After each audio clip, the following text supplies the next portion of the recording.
you're giving so much. Thank you for that. No, it is a good use of time, in my opinion. Yeah, and so it looks like we have two of the motion and second queens right here. So thank you. I'm going back on mute. There we go. Yeah, so I remember what I was going to say, Cassie. You missed the days where we would get a packet that was about that thick in the mail, and have to go through that. And I was killed about 20 trees before we got to the meeting. But I feel much better about our new process. Yeah, Good afternoon, everybody. Welcome to the call. This is Jennifer, just briefly letting you know that we have started recording. Okay. Don't say anything you can't take back.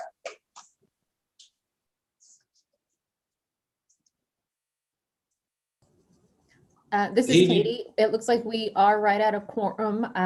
We anticipate a couple other folks joining us, but we could go ahead and start now, actually start in exactly 2 minutes because we do have a quorum at this time. Awesome. Now I was going to say welcome to Vahid. He is our new commissioner. Thank you. I don't believe he was there. How are you, sir? Very good. How are you? I'm excellent. Glad you joined us. Same here. Not sure what you're thinking, but glad you're here.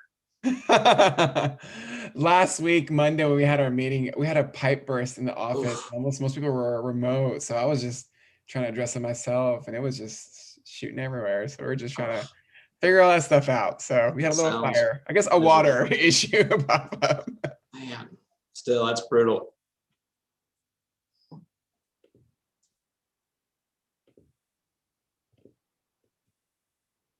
So this is my first meeting, so bear with me. I think I got everything figured out. I got the account, everything set up. So I think we should be good.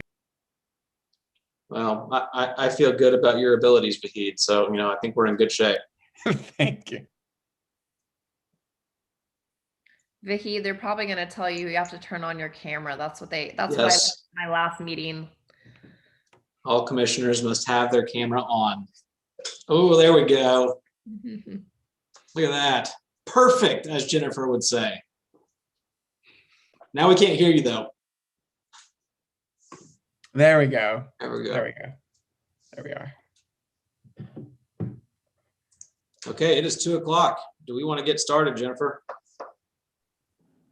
Yes, Mr. Chair, I believe we have a quorum for you whenever you're ready. Okay, let's see. Well, welcome everybody to the March Historic Preservation Commission meeting. My name is Taylor Fudge. I'm the chair of the Historic Preservation Commission. As you may be aware, during our COVID-19 pandemic, we are not hosting a physical location for this particular meeting. It will instead be live streamed from remote locations. We have asked all commissioners to turn on their cameras as well. As a reminder, we have muted everybody's mics except for commission members at this point. We are requesting that everybody joining us today, please keep your microphone or phone muted until you are called upon to speak. This will help us minimize distractions, get through the agenda, and ensure that everybody can be heard. As instructed in the agenda that was sent out ahead of time, those who called or emailed in advance to let us know your name, contact number, and agenda item you wish to discuss will be recognized first. Before the commission votes on each item, I'll ask any members of the public if they wish to speak as well. Anyone speaking will be given 3 minutes to relay information. And as Rita was noting earlier, we are going to attempt to be a little more strict on that particular item so that we can make efficient use of this time today with all of the cases that we have in front of us. So that I will ask, since you are muted, when we do call on you, please unmute yourself. On a phone, you'll press *6. You'll state your name and address for the record. On the desktop or laptop, you'll hover your cursor over the microphone icon or remove that diagonal red line. If we do lose connection for this meeting, the meeting will be stopped and reconvened once the connection is restored. If we are unable to restore connections within 30 minutes, any remaining items will be continued to the next regularly scheduled Historic Preservation Commission meeting, which takes place on Wednesday, April 7th at 2 p.m. Our agenda and documents are located at agenda.okc.gov. Select agenda on the right side of the Historic Preservation Commission meeting to see all items being discussed. Written comments received more than 24 hours before the meeting are posted online and were shared with commission members. And at this point, no new materials can be shared during today's meeting. And with all of that, Jennifer, can you please call roll? Thank you, Mr. Chair. Commissioner Fudge. Present. Commissioner Reinman Philippe. Commissioner Farzana, Present. Commissioner Meacham, Present. Commissioner Milner, Here. Commissioner Poore, Present. Commissioner Remy, Commissioner Schultz, Commissioner Zackritz. Mr. Chair, you have quorum. Excellent, thank you. Just as an FYI, procedures for today's meetings are noted in the agenda. For the sake of time, I'll ask that any participants that are curious to refer to that section if they're unfamiliar with the process. Couple notes, one on certificates of appropriateness. When an application is approved and after the 10-day protest period has expired, the Historic Preservation Officer will mail the CA to the applicant. City construction permits cannot be issued until that CA is issued. Please contact HP staff for final design review, inspection, or to withdraw items that are not going to be completed. Next note, regarding an appeal to the Board of Adjustments. Any person aggrieved by a decision granting or denying a CA may appeal to the Oklahoma City Board of Adjustments. All appeals shall be made within 10 days of the commission decision by filing a written notice of appeal with the clerk of the Board of Adjustments. And that will take us to item number 2. Katie, what news do we have from the Office of the Historic Preservation Officers? So the one thing that we wanted to note today is that starting with our next meeting, we will be using a slightly different format for Zoom. You all have already received an email from Jennifer with that link. We are switching to what's called a webinar format, and city meetings for all different boards, commissions, and committees either are already using this format or are switching to this starting in the next couple of weeks. This format is going to look basically the same as what we have now. It gives staff a little bit more control over participation from members of the public, the ability to mute and unmute, and to control screen sharing, just for some added security to the meeting. You all, commission members, will be panelists, and you will have a unique link to join the meeting. So we want you to make sure you hang on to that email and that link for future meetings, and it'll be the same link every time. For the public, we'll have some new instructions in the agenda for next month about how to participate when you call in and ask to be unmuted and to speak and that sort of thing. But just wanted everyone to be aware that that'll be a little bit of a change for our next meeting. And that's all I have. Excellent, thank you. Next item we have on the agenda is approval of the minutes. Have my fellow commissioners had a chance to review the minutes from the, I guess it would be the February special meeting that we had. So we actually did not, this is Katie, we did not send you minutes from February because it was too tight of a turnaround from that meeting to getting this packet published to get the minutes drafted and reviewed. So you will have minutes for February and for this March meeting at your April meeting. Okay, does that mean we can move directly to code enforcement then? Yep, there's nothing, no action to take on the minutes. So code enforcement report. Just as always, this is a list of notice of violations and citations in all of our HP districts. If you see an item in that citation column, that means that something has progressed from a notice to an actual citation. And if you have questions about any of those or something that you think ought to be on that list and it's not, you can contact staff or contact the Action Center with those questions and we can get you more information. I just realized we were talking before the meeting had officially started, but wanted to introduce that we do have one more new member with us today, Vahid Farzana. And if you want to very briefly just tell everyone a little bit about yourself and welcome to the commission. Absolutely, I'm excited to be here. So yes, I'm Vahid Farzana. I actually live in Mesta Park myself. I just moved to the city about 2 years ago. I used to live in Moore. I'm from Oklahoma, and our family business is Home Creations, home building company. And then I also started Freestyle Creative back in 2007, a marketing advertising agency. And I am excited to be here. And I have 2 kids, a 5-year-old little girl and a 3-year-old little boy. They keep me really busy. And he's the most admired CEO in Oklahoma City. So we got to throw that in there too. You're funny, thank you. Okay, thanks, Vahid. Katie, any continuance announcements or requests that we need to update on? No requests on the agenda and no new requests at this time. Perfect. Anything public hearing wise that we need to address? So we have nothing for dilapidated structures and no new National Register nominations at this time. We do have several items on the consent docket. We have 5 items on consent. Okay, let's see. So do we have any items on the consent docket that need to be pulled or reviewed? We have That's not a had any question. requests from the public to discuss any of these, but the commission can ask questions or ask that something be pulled if anyone has concerns about an item. Okay, so commissioners, do we have any items that need to be pulled or reviewed? Going once, going twice. Okay, so Katie, that means everything on the consent docket is approved, correct? So we do need to take a motion and a Okay. vote to approve the consent docket. Do we have a motion to approve the consent docket? I'll motion to approve the consent docket. We have a second. Cassie Portal second. Moved by Commissioner Milner, seconded by Commissioner Poore. All in favor, please vote in PrimeGov. Hopefully all of our buttons are working this time. No button. No button. Uh-oh. Commissioner Ramey votes aye. Hey, Mr. Chair, I apologize. I was having some audio issues, but I am present now. I don't know if I need to do anything else as far as roll call is concerned, but I'm here. Excellent. Jennifer, do we need, or Jennifer or Katie, do we need to do anything different? Mr. Chair, how would Commissioner Meacham like to vote on this item? I vote aye. Am I not going to have a button again?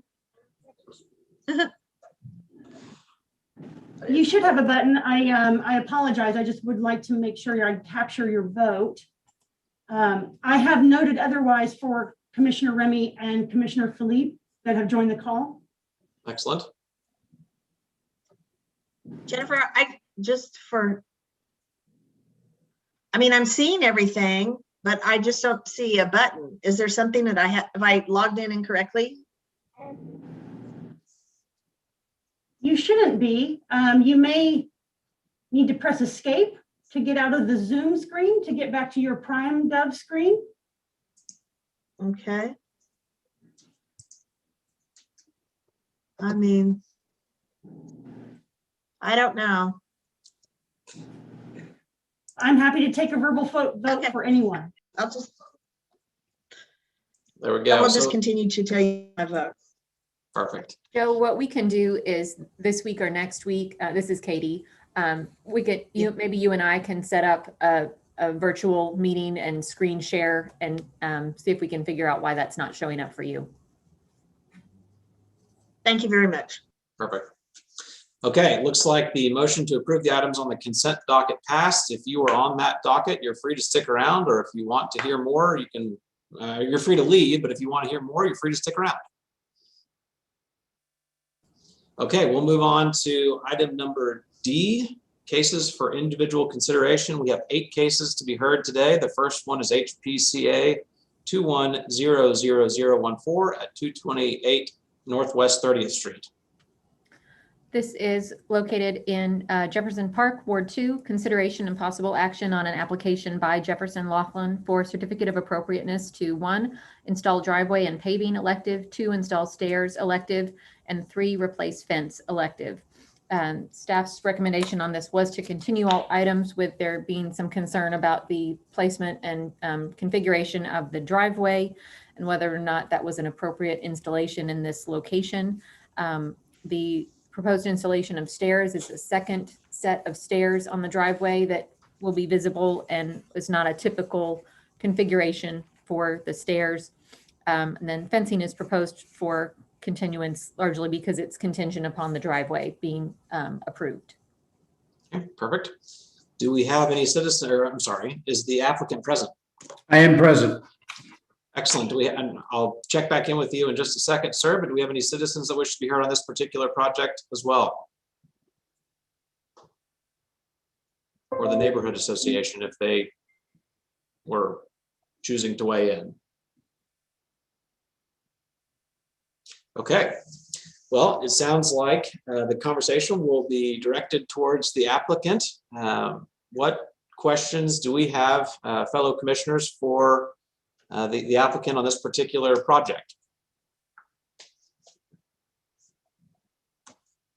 I would like to comment. There's really, I think I'm in agreement with staff. I'm having a hard time with all my stuff today. I'm sorry. That it seems like there's a lot of driveway, the 2 staircases, and there's also was not enough documentation on several items. I don't think that I think that if there needs to be I understand the need for a different staircase if you do the driveway in the back perhaps, but there seems, I would think we need a new plan that just shows one, maybe to reverse the staircase and have it all make sense, but just to add another staircase, I'm not sure really why that's part of the project. You want my thoughts, or is there any other comments? Let's go ahead and hear your thoughts on that particular item. It might spur on some other questions or comments from other commissioners as well. Yeah, I have a beautiful front home with a garage apartment that is somewhat dilapidated and not functional for access because there's the narrow driveway for the house is how that's used. My goal is to put a drive into the backyard area that would allow access from that from the northeast side of the property. That would allow me, because I'm considering retiring to that garage apartment, and travel sometimes. But my goal is to get that fixed up. The benefit would be to have access from the drive, separate access from the house to allow me to come in. I would anticipate the stair change is acceptable. I am equally in favor of a continuance on the stairway. I am going to meet with the architect to get better designs, better drawings. I am going to give that a little bit more thought because that will be a significant visual impact, and I want it to be a very positive one. Regardless, what it is currently is an eyesore to me. My contention would be that all of this is improvement on its current structure, on its current position, and to allow access and is certainly functional. So the staircase and the porch, I am open to, I understand the continuance aspect of this, why it's going to press on, and I do need better drawings and better representation, but I really would like to be allowed to proceed with the installation of a drive. And I'm not certain what the limitations of that would be, other than, it is just access from 30th Street into the back and to pull up towards that back door that you see there in view. And the staircase would come from the porch, which is on the right side of that building. That's where the porch area is. It would extend down and turn towards the drive.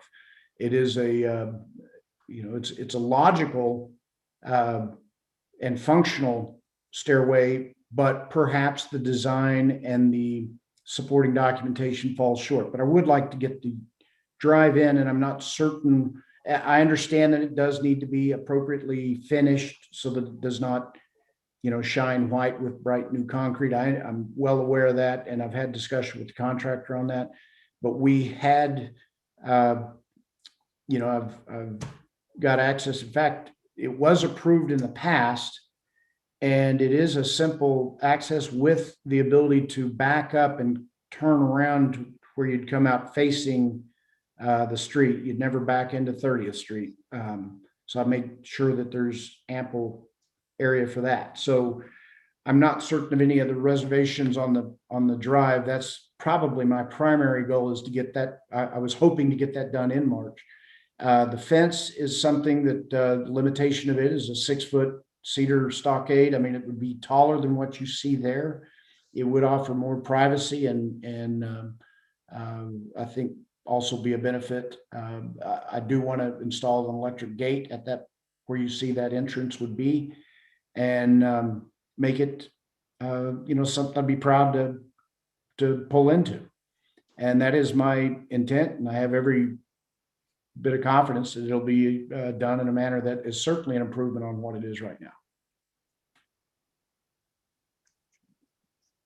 This is Commissioner Poor. I love the idea of your desire to live in the garage apartment. For clarification, the driveway that abuts the garage that's proposed, there's not a garage door opening for the garage to pull into, and there will not be, or No. for the car to pull No, into. That's correct. There will not be a carport or any type of structure. It'll be a place to park a vehicle. Off the street. By the way, my daughter has lived in that house, and someone actually ran into the back of her car because she was having to park on 30th to access that location, and totaled her car. And so this is, to me, a safety issue that I've had a priority. That's kind of why I want it. Nobody's there right now, so it's not an issue. But if anybody were there, I think it'd be critical that they be off the street, off 30th, because Paseo's development has created a few surprises, but I welcome it. I love Paseo area. I don't have a fundamental issue with the other drive. I know it's a corner lot. Sometimes you see having multiple drives like this, and having the separate kind of living units to where you have that full separation. If you're going to rent out the front or your daughter is going to live there, I think the fact that you have a 10-foot drive, it's a pretty minimal impact from the street. I'm not sure, maybe Katie can elaborate on this about kind of site coverage, where we are on site coverage with additional paving, but from a kind of a visual impact. I appreciate that you want to improve the property. And as Cassie mentioned, I love the idea of you moving into that accessory dwelling unit. So I don't know, Katie, do you have any comments on the lot coverage or any issues related to that? I think we calculated that it would be about 900 square feet of additional paving. I don't have a calculation for lot coverage for the entire site, but typically with a site this large, with with the backyard and front yard unpaved, they're probably still going to be within within the limits. I think for me personally, because of the lot configuration and size, just looking at the drawings, the driveway is not overpowering or overshadowing all of what appears to be green space and grass and beds and all that. I also am a fan of kind of the proposed use of this, and that it would give you a place to live, Mr. Laughlin, and then hopefully would create opportunities for people down the road too, if you so choose. So I guess I am not opposed to the driveway. I could certainly get behind a motion to approve that. I think my question is do you want all of this, is it all tied into one, and are you comfortable with an approval on the driveway and continuances on everything else to get more information? That's a question to me. Yes, sir. Yes, I am welcoming I've had good discussions, Angela, and it's sparked some ideas. I think I would like to have that look exactly the way I want it. Right now originally I was saying I need a stairwell, and draw me up a quick stairwell to my contractor, and that's not really getting the best design on board. I want it to have an impact. I want it to be attractive entrance. And right now it's semi dilapidated. I mean, it's not, it's very nice on the inside. I love it on the inside, but the exterior is needing some care. So I've got some discussion that we've had, and I am certainly open to a continuance on that. I was just hoping to at least be able to possibly fence and drive that one for anybody doing work would be out of the street, because I know they would pull up and otherwise park right there on 30th. And, since that one accident, I've just been freaked out about that area. So that said, I think it would be a safe first step to proceed with, if I could get both the fencing, if you have any questions on the fencing, I mean, it really is just, fence with a gate. The gate I envision to be an electrical opening, as a garage door unit type tool would work. I mean, to allow an approaching car to open the gate and then proceed in without having to get out or park on 30th. I don't like slowing down on 30th. And then to be able to move in and certainly to be able to back up and come out forward. That was also a safety issue that I have as a high priority. Those things aside, the stairway, I definitely am open to a continuance to allow me to get a better drawings on paper, something it's a little more of substance. And I can work with I can work with anybody to kind of improve the drawings I've got, certainly. Katie or Angela, is the challenge with the fence that it's a stockade, and because of its location, typically will require a kind of a transparent fence? Is that the challenge?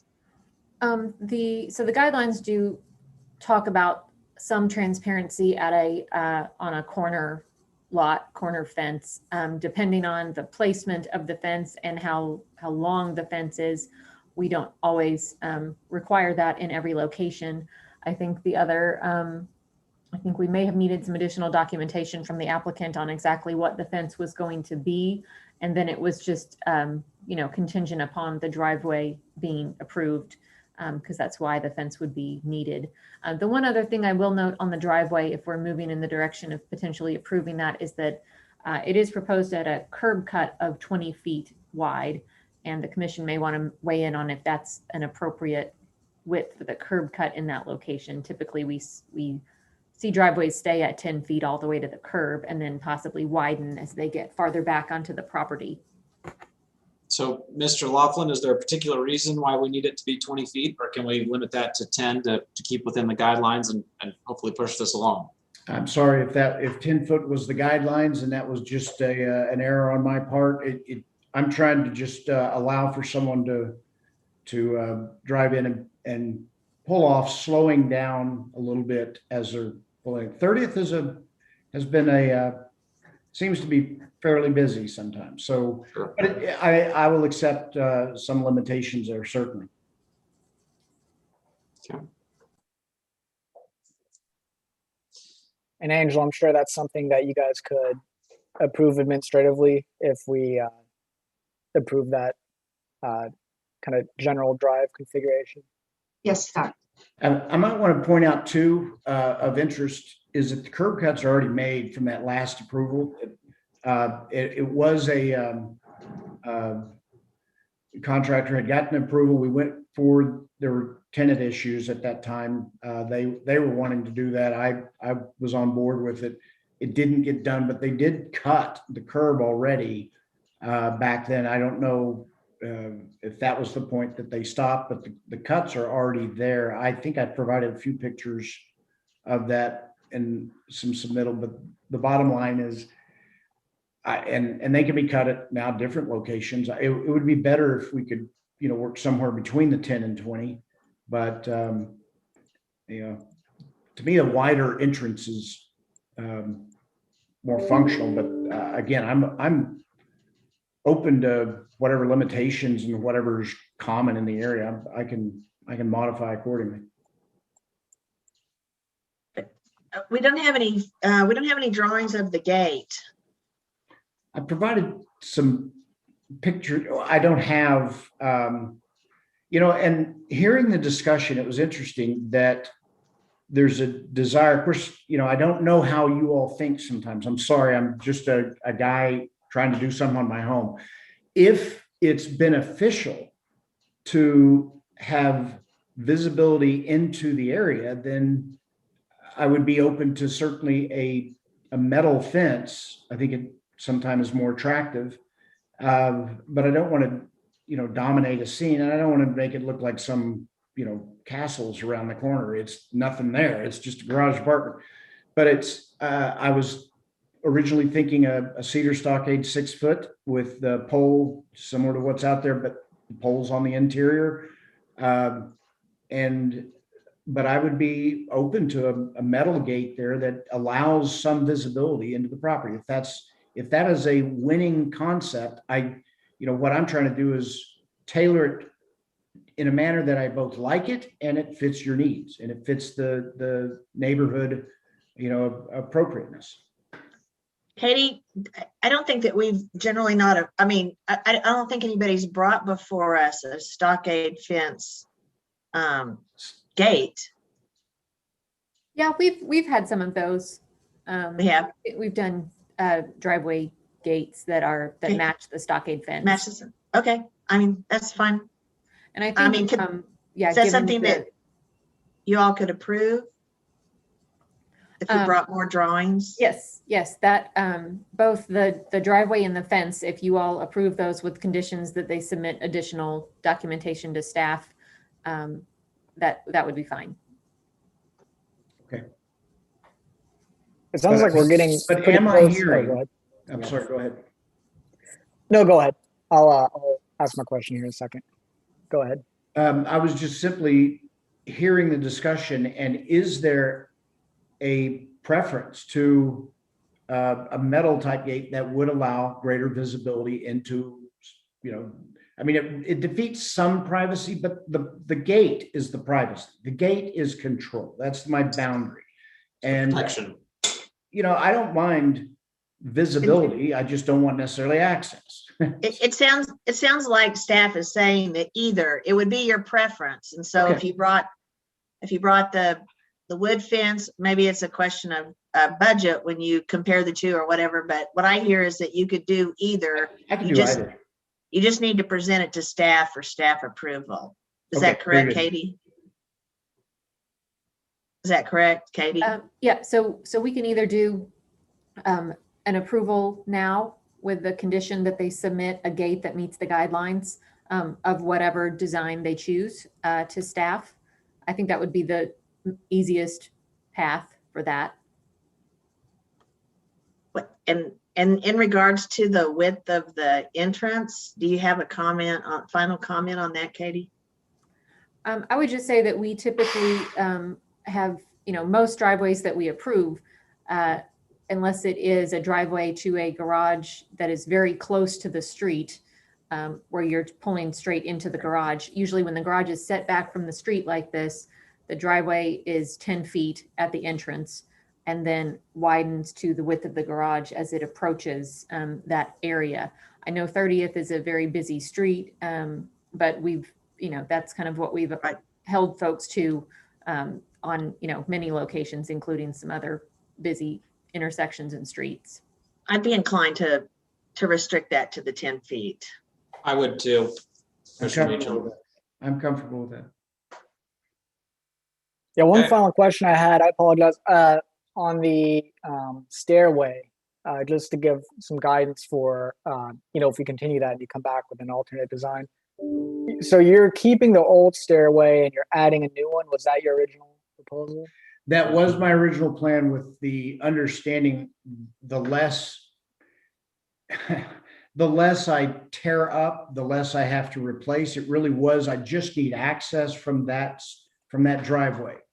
However, having had some discussion, I am going to talk, like I said, to an architect about a redesign, a larger project. I mean, I'm considering now a larger project because I want it to look really good. I certainly want the very functional aspects working, but I may need, from a budget standpoint, I may need time to build into a whole new rip out and redesign and then redo the cover, et cetera. I mean, it's got some things that were done before I purchased it that would not fit specs, and it's a pretty big task that I would be biting into. So I'm wanting to start easy, but knowing that there's a real possibility that there's a possibility right now that I would even redesign that whole porch setting,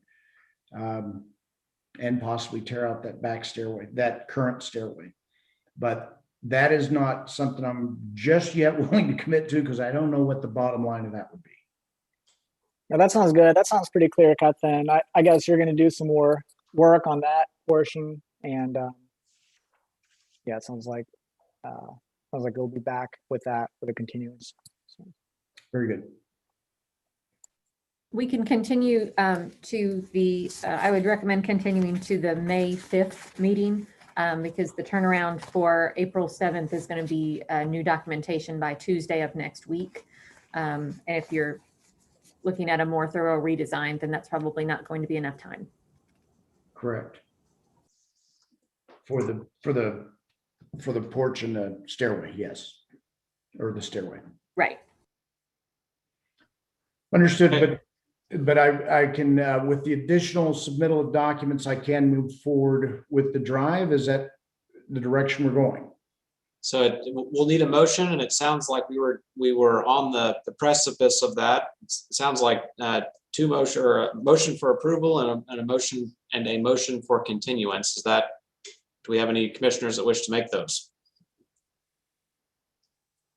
I would make a motion to approve the driveway with the conditions, if there are any, I'm not really sure, the conditions noted by the staff on the staff report, and to approve the item that includes the fencing and the gate with the condition that the applicants submit final drawings to be approved by staff.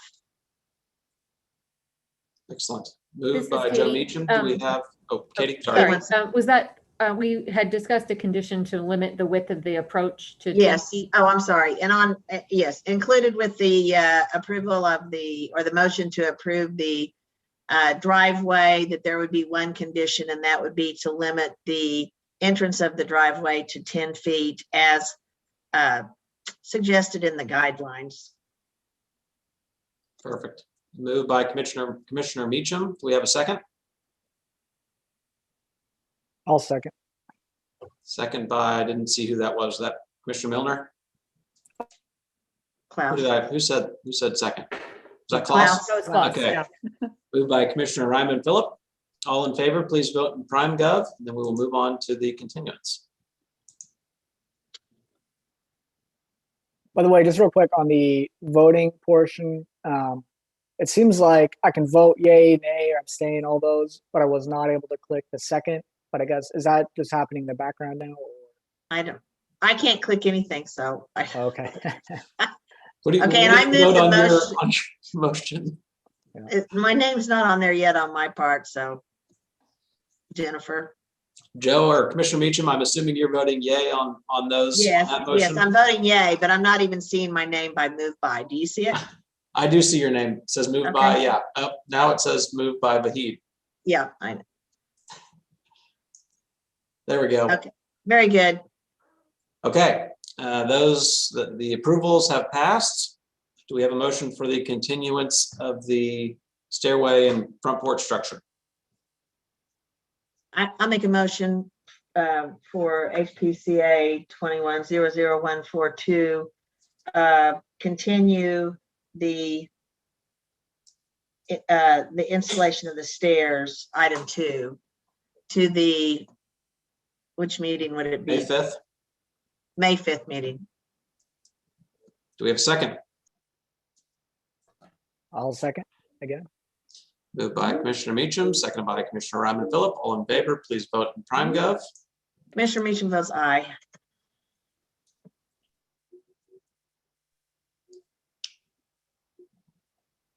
Okay, that continuance is passed to the May 5th meeting. Mr. Laughlin, if you would work with Katie and Angela on the redesign, that would be great. We'll do it. Thank you all. Thank you. Perfect. Okay, moving on to item number 2, HPCA 2100017 at 704 Northwest 22nd Street.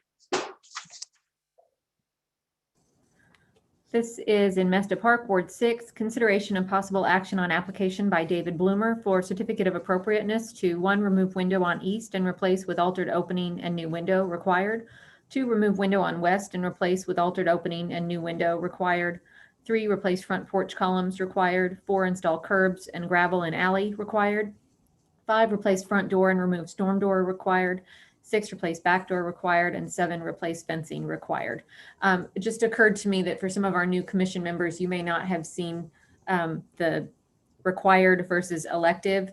required indicates that it's work that has already occurred and that needs to be addressed because of a potential notice of violation.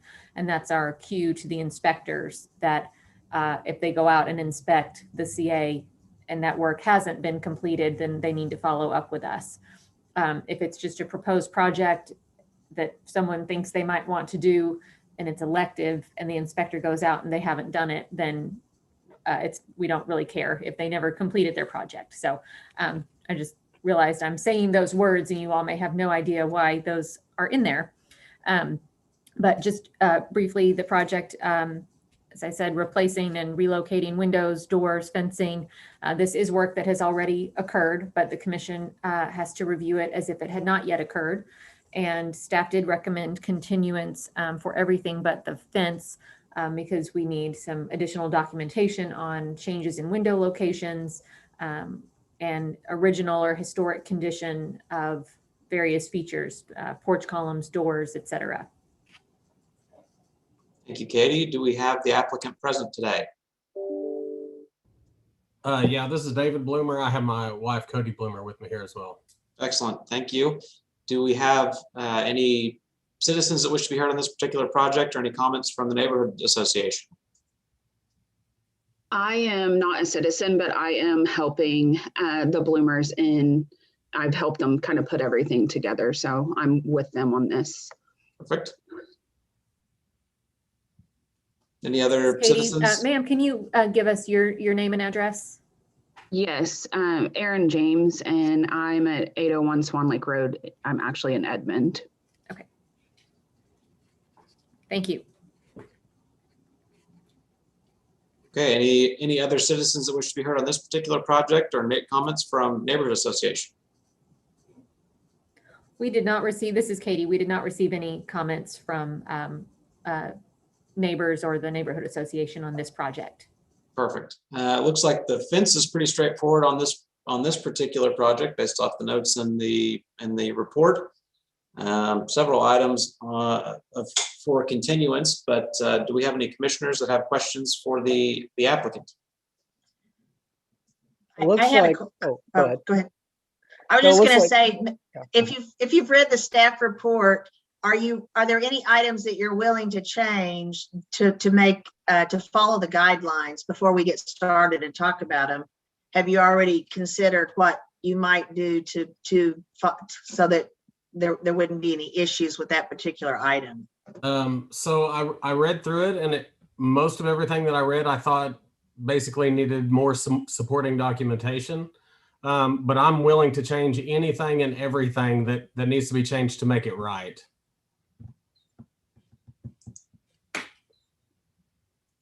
Did it for you? Okay, do we have a motion to approve that now? No, I mean, just a little background. This was the first investment property that I ever bought, and I turned it over to somebody. It was a joint venture, and he just did the work. And then, so I'm here. This is my first time dealing with anything with the historic preservation. So I really don't have a leg to stand on as far as saying I don't want to do this or I do want to do that. I just want to make sure that it's right with y'all. Sure. This is Katie. I think the one item that does not appear to be something we could approve as proposed is the installation of the gravel in the alley. It's because the guidelines don't typically support that and city code may not support that either. I think for the other items, it's really a matter of getting that documentation of what the existing features were and what condition they were in. Where window locations were changed, we need to know what that change was. There may be some discussion on the design of the front porch column replacement. But I think other than the gravel, everything else is just a matter of us working with the applicant to get that documentation to be accurate. And some of those items may be administratively approvable once they have that, like replacement of doors and storm doors, that sort of thing. This is Angela. Those items that could be administratively approved have been basically addressed. We have a window on each side of the house that have been replaced, and we do need original documentation of those openings. At least one of them has changed size. I don't believe either of them have changed locations. Angela, then is the applicant then going to replace those windows with appropriate windows? Is that what you're? The photo documentation in the PowerPoint presentation does not illustrate windows that are consistent with the criteria for approval. So, I mean, I saw the locations of the windows, and I mean, would we have approved the size changes if we would have had the documentation? Generally, no. Changes to window openings are typically limited to the commission. This is a short and wide window at this point, whereas previously it was a hung window. So that would be up to you. Staff would not be able to administratively approve that change. And no, I'm not saying to approve the changes. I'm saying that we could approve the new openings with the condition that appropriate windows were selected and exchanged. Okay. I mean, that would be one thing. Then staff could approve that if they brought in if we approve that with the approval of staff for an appropriate window, that could be approved by staff. I would Correct. be happy to work with the applicant on that if you're satisfied with the openings, yes. I'm just saying. And then the front and back door could be approved by staff if they brought doors for your approval. Yes. Yes. And so then that leaves the Porch columns. The porch columns, because the gravel driveway would have to be denied, correct? I mean, it's not allowed by code. So regarding the drive, is that as simple as if they paved it versus a gravel? Would that put them into compliance? It is. If they paved it, Yeah. I think so. So approve it with the condition that they pave. Is that kind of what we're thinking there? Is it in the same location it's always been in? Yes. Yes. Commissioner And you can see there to either side that there was previously gravel at that location. I see. That was exposed in this work, yes. So my question would be, this is Commissioner Port, is the alleyway vacated? Is it an open alleyway? I mean, the way that it's paved, it's only serving, it kind of cuts off and serves just that house. To the best of my knowledge, it has neither been closed nor vacated, but I think the property owner was going to double check that with the city clerk's office. Yeah, so I was unable to verify that it was closed and vacated. It is completely blocked off past my property. And then from the satellite image, it only goes about another house down before there's houses and fences that run all the way across. Yeah. And so all of the trees and everything that are growing, that's the neighboring property. And it's basically what my behind my property looked like before we got started. It was this larger gravel and then all the tree overgrowth like that right there.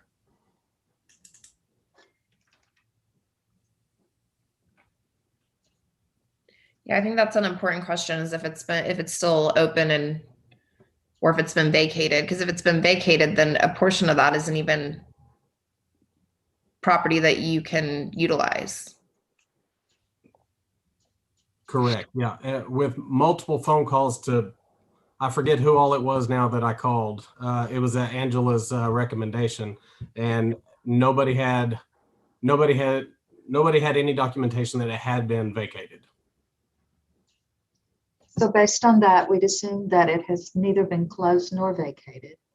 And during those conversations as well, the property owner spoke with a number of people, including Debbie in the Public Works Department, about the ability to utilize gravel at this location. And they have indicated that they would be somewhat supportive of maintaining the existing gravel if the commission approved that. I mean, I would have been if the gravel would have just been repaired, I think that would be one thing, because we couldn't make somebody do a driveway. But once we've got the curb there, I think that is the difference. Now you're at the point, I think, that it needs to be permanent. Is it not part when you purchased the property? Did you not, is it included or not included in No, no, it is not included. Should have never been done.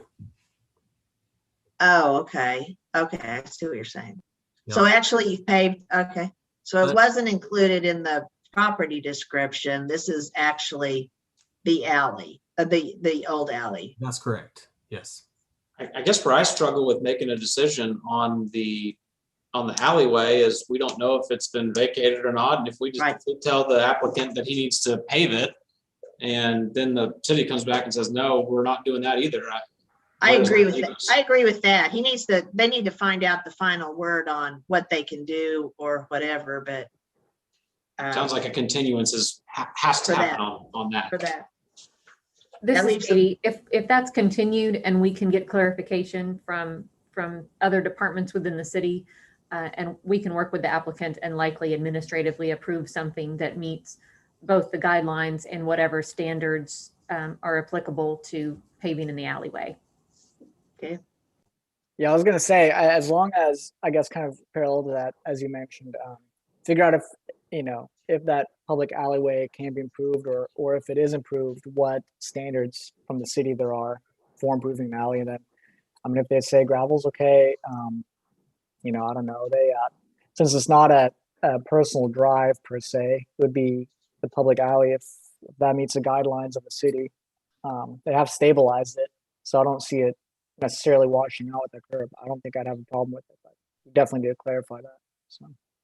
Public Works did not indicate that gravel meets the criteria for paving of alleys.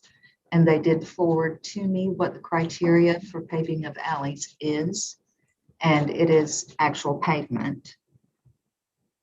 Though they did indicate that should the commission determine that this is an appropriate application within the boundaries of the Historic Preservation District, that they would attempt to support that. Gotcha. So baseline is that it would be paved to whatever city standards. Okay, thank you. This is Commissioner Ramey. I've got a couple questions that I think as you seek that more information after the continuance, a couple things just to be aware of. One is if the alley does prove to be vacated, typically what they'll do is they'll centerline the alley, and then they'll increase both properties from both directions. So you may, if it is vacated, there may be an issue with that new property line. And instead of building over a city right of way, you may be building over somebody else's property, causing an encroachment. So just look at that and be aware of that. Additionally, any improvements that are put on that, if that is done at your own risk, it is a utility right of way. So you would be responsible, just making you aware, if any utility work had to be done in that area, the city would likely cut that up, or the utility provider would cut that up, and you would be responsible for the cost to repair and replace that. Additionally, you may check with the county. Sometimes there are county and municipal records. I can't remember exactly who owns what, but they may have information on that alleyway as well. Okay, thank you. Okay, so it sounds like we're going to need some continuances here, but could also approve the fence in particular. Is that a motion that we wish to make? I think maybe some other things could be approved with staff approval. If we could look at the last item, the porch columns. I would like to ask, does the applicant have a design? I mean, the staff report indicated those are not allowed. We don't allow unpainted posts like that. And I saw what was there. So do you have a new design to present? Or think you thought about one? No, so I don't have a new design yet. I was unaware that these weren't going to work. So now we'll just have to find what does work and put it in.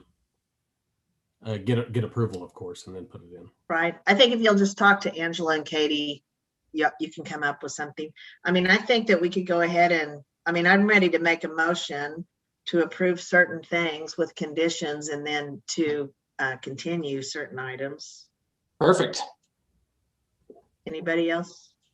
If I could just add one, just a recommendation to the applicant that if, as you're looking at those columns or any other items that are discussed, a good place to start is just looking at the neighboring context to see what their columns are, to kind of give you a guidance on what may be appropriate in addition to the actual historic preservation guidelines. Okay. But just a recommendation, that might be a good starting point.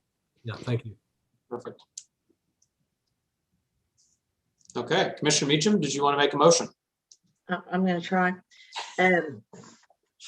I make a motion to approve item 7 to replace the fence for HPCA 21-00017 with the specific findings as stated in the staff report. To approve item 1 to replace the east window with the specific findings in the staff report and the condition that a new window be installed with proper documentation submitted to staff for staff approval prior to installation. And to approve item 2, replace the west window with the same specific findings and the condition that the new window opening be replaced with a window that is follows the guidelines and is approved by staff prior to installation.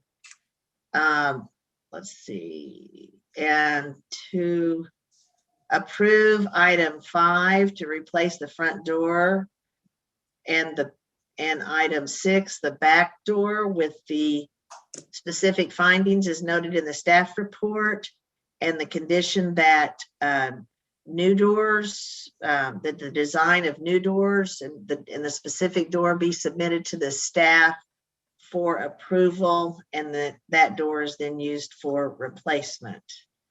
And that is that motion. That was an impressive motion. Do we have a second? I don't think so. Commissioner Poor will second. Excellent. Moved by Commissioner Meacham, seconded by Commissioner Poor. All in favor, please vote in prime gov. Commissioner Meacham votes aye.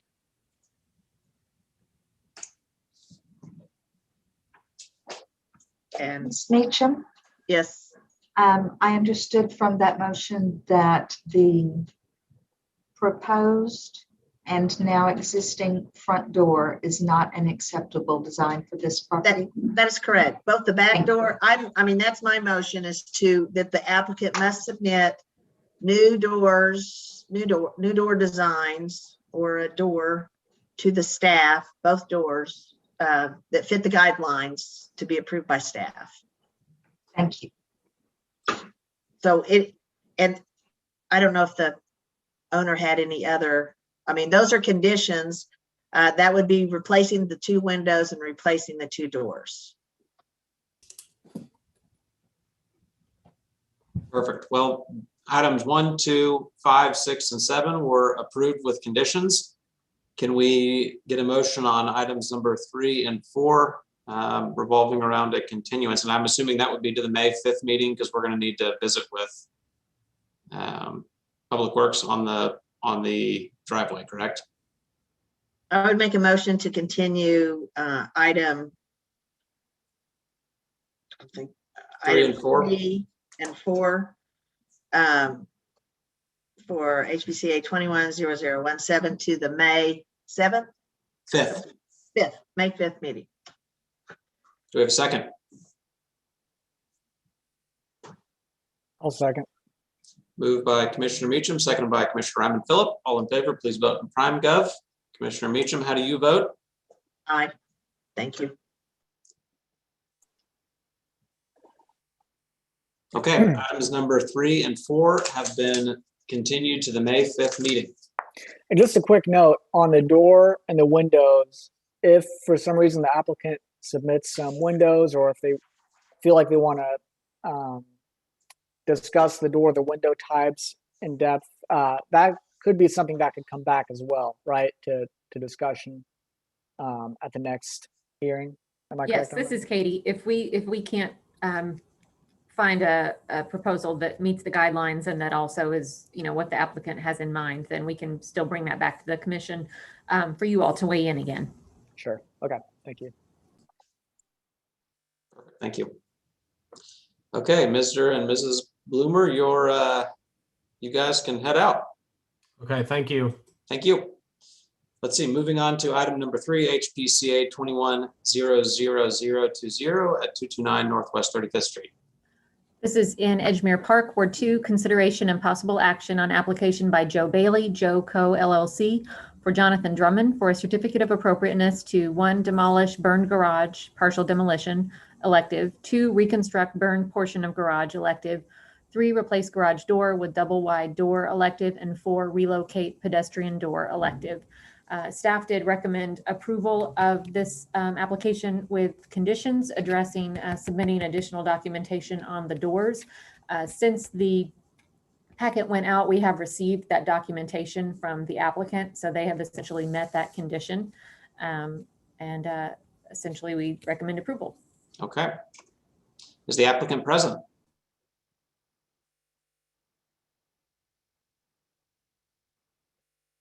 Checking in again, is the applicant present?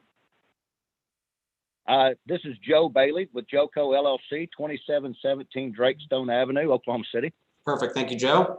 Do we have any citizens that wish to be heard on this particular project? Anything from the neighborhood association?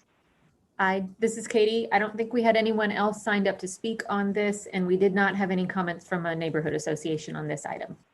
Perfect. So staff is recommending approval. Do we have any questions from commissioners based off Katie's summary earlier?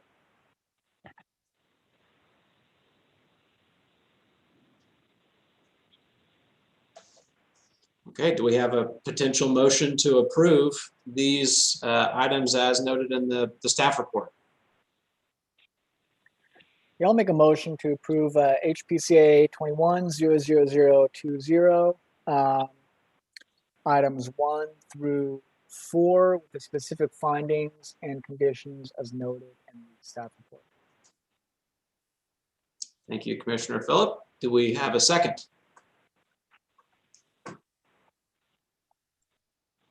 Commissioner Poor will second. Moved by Commissioner Ryman Phillip, seconded by Commissioner Poor. All in favor, please vote in prime gov.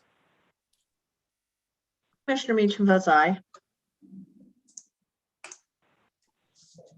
Mr. Bailey, you might get off the easiest I've ever heard anybody ever in this commission too. So congratulations on that one. Okay, that was that item. Those items were approved with the items noted in the staff report. And if you'll work with them, we'll go from there. Very good. Thank you very much. Thank you. Moving on to item number 4, HPCA 21-00022 at 527 Northwest 15th Street. This is located in Heritage Hills, Ward 6, consideration and possible action on application by Judd Fisher for certificate of appropriateness to 1, construct pergola, elective. This is a fairly typical proposal for a pergola installation, and staff did recommend approval with conditions regarding roof material that they want to install on the pergola. They've proposed a couple of different options, and so staff would ask that the commission weigh in on which of those options is an appropriate selection for adding some additional screening to the roof of the pergola structure. But other than that, we have recommended approval for the proposal. Perfect. Is the applicant present?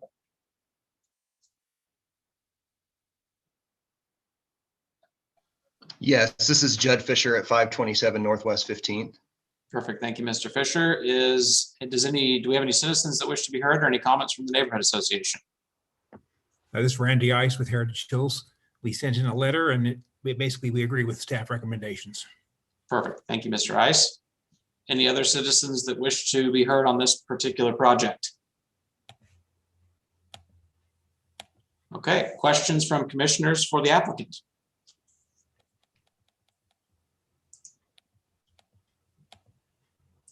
Well, it seems like there are a few different materials proposed. It seems like staff has indicated that, really most of those, maybe not the polycarbonate, but the other ones would be in line with guidelines. Do you have any preference, or do you have a description of each that you're proposing? Well, I am actually looking for some guidance here. I mean, we have two objectives. We've lost two of our major shade tree structures for the backyard. That neither one in this picture are there any longer. And so one, we're wanting to provide some shade for our existing deck, but additionally, some sort of protection from rain underneath the pergola structure. And so I've looked at louvers, and there are, they range from metal to plastic, and I've also found some that are wood. Then that's the direction that I would lean to. However, if there is some other precedent for some kind of other rain structure that would also allow light in, I would be happy to hear those recommendations. So the louvers, if I'm not mistaken, those would be open to above. So as far as rain, you'd still be susceptible to rain with those louvers. Is that correct? Or? Well, the louvers can open and close. They're not a perfect solution. And so that's why I also propose that polycarbonate, because it's actually rainproof, but also allows in shade. But if there is something similar that has been improved in the past, I would definitely be willing to consider that. And it looks like one option you had was like a canvas, like a movable canvas awning as well. Is that correct? Or? Yeah, I don't think we're interested in that any longer. Okay. Just from a maintenance standpoint, or? Yeah, and it doesn't really accomplish the goals that we have. So sure. Something a little more permanent would probably be better for us if we can find an acceptable solution. So maybe Katie, you can kind of elaborate on this, between the difference between a gazebo and a pergola. And I guess if I'm correct, we spoke about this before. A gazebo is kind of a hard covered surface, and a pergola would be, it might provide some shading, but it'd be open to the elements essentially. So, if the applicant wanted to do like a hard, I guess a solid roof, what would be the implications of that from a guidelines perspective? Yeah, so we have, pergola is defined as an open grid supported by rows of columns for growing vines, most often series of wood beams supported by narrow boards. Supporting narrow boards supported by wood columns may be attached to a building or covering a garden or a walkway. I don't know that we have a comparable definition for a gazebo. We don't see those as often, but we just, when we have a structure that is more open and is more transparent and more temporary in nature, we review those a little bit differently than something that starts to get more permanent with an enclosed roof. Just has a different visual impact on the property, especially with it being a corner lot. So I think we'd have to reevaluate against the guidelines if there was a significant change to the roof material of the structure. But we have seen pergolas get approved that have various materials kind of filling in the space in the roof of the pergola to provide a little bit more shade, a little bit more shelter from the elements. And I guess that kind of comes down to the design as well. I guess some of them, depending on, sometimes I guess you can see like the roof, or if there's a solid covering, like some kind of metal panel or something, if it's kind of contained within the structure, where you don't really see it, that might be a consideration too. I don't know. Anyway, just trying to rack my head around, what you guys are looking for and what options. Yeah, I think we could definitely accommodate hiding any sort of rain structure within the the beams of the pergola so that they would not be seen from the street. So yeah, that wouldn't be an issue at all. So I think the only thing that you would be able to see minimally from the street would be the top of the pergola.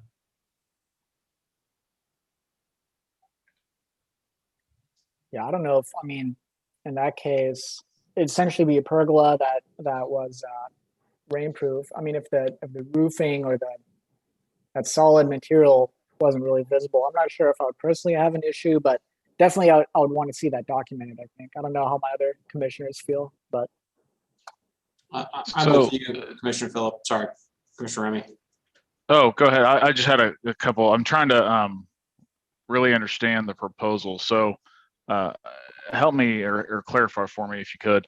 So the proposed structure is going to be on the interior side of the house, the interior lot line, or the corner? It would be on the interior. And is it in the back of the house? Yes, sir.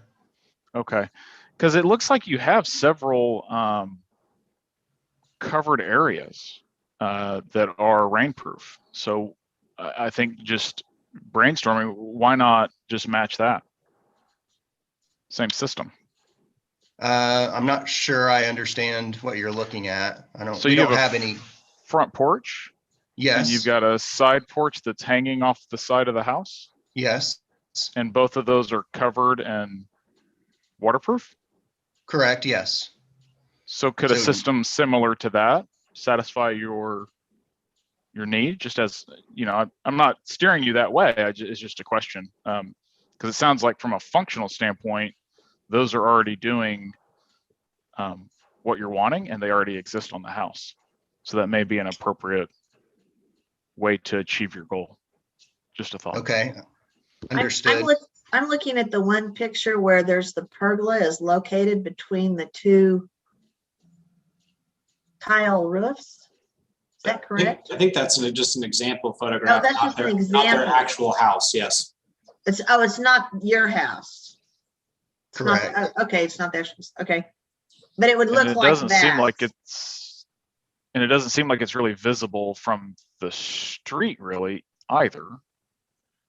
I see the example of the polycarbonate roof as very minimal in its design and not, you know, distracting from the historical nature of the house. I feel like if you tried to, yeah, I'll just leave it at that. So I'm pretty comfortable with this direction. It, you know, it looks semi-permanent to me, more semi-permanent than potentially, filling in the roof lines, if that was of consideration. So I'm comfortable with this. Do we have drawings of the pergola? Or just This is pictures? Angela. We have examples only at this time. I have not acquired actual drawings of the proposals. Okay. I mean, if the bottom of the pergola looks like the examples and that's wood, if the bottom of the pergola is wood and the top is the other and it's hidden, I mean, I would maybe go along with it if we could see a detailed drawing of how that all would work. I can work with the property owner on acquiring the drawings that would illustrate the pergola with a recessed roof of some sort inside there, depending on which materials you're most satisfied with, or if the applicant would like to propose an addition, such as a porch at that location, we can work with them on that as well. Okay, I don't want to propose a porch. I think the semi-permanent pergola structure is the way to go. And my first choice would be the polycarbonate hidden within the structure. If that's not acceptable, then the second choice would be a wood louver system hidden inside the pergola. I think if I'm understanding my other commissioners correctly, I think that would be acceptable. The polycarbonate option, especially with it being, relatively far away from the street side property line. So I think I agree that it would be nice to see some drawings and some more details of that. But I think fundamentally I'm okay with that direction. Okay, we will certainly provide those drawings. And to further that, I think the reason why the drawings are so important is that your existing porches are fairly flat. So to the extent that pitch is visible, I think that starts to trigger the scrutiny of what that material is. If it's fairly flat, I personally don't have any issue with any material that is up there if it's not readily visible and doesn't detract from the character. That's at least my opinion. Okay, perfect. Yeah, we can change the, we will make the pitch flat. And I Well, you will won't say want it we- too flat. Yeah. You don't want it too flat. Right, not totally flat, but as flat as possible. Just, Once yeah, the drawings, I'm sorry. This is Angela. I think once the drawings are in place, Mr. Fisher, that it's going to be pretty evident that the slope is minimal on that, and you do still need to be able to enter the back door, so. Yes, correct.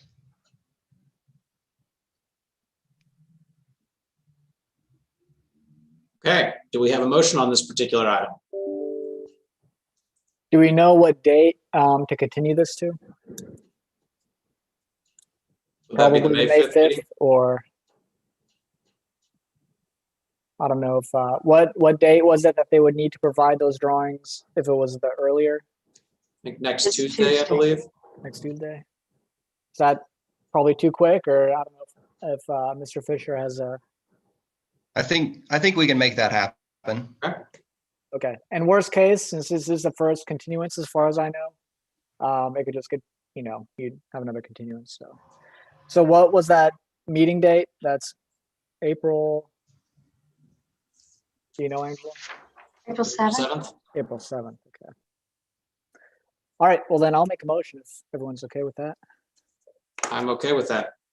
All right. I'll make a motion to continue HPCA 21-00022 to the April 7th Historic Preservation Commission meeting.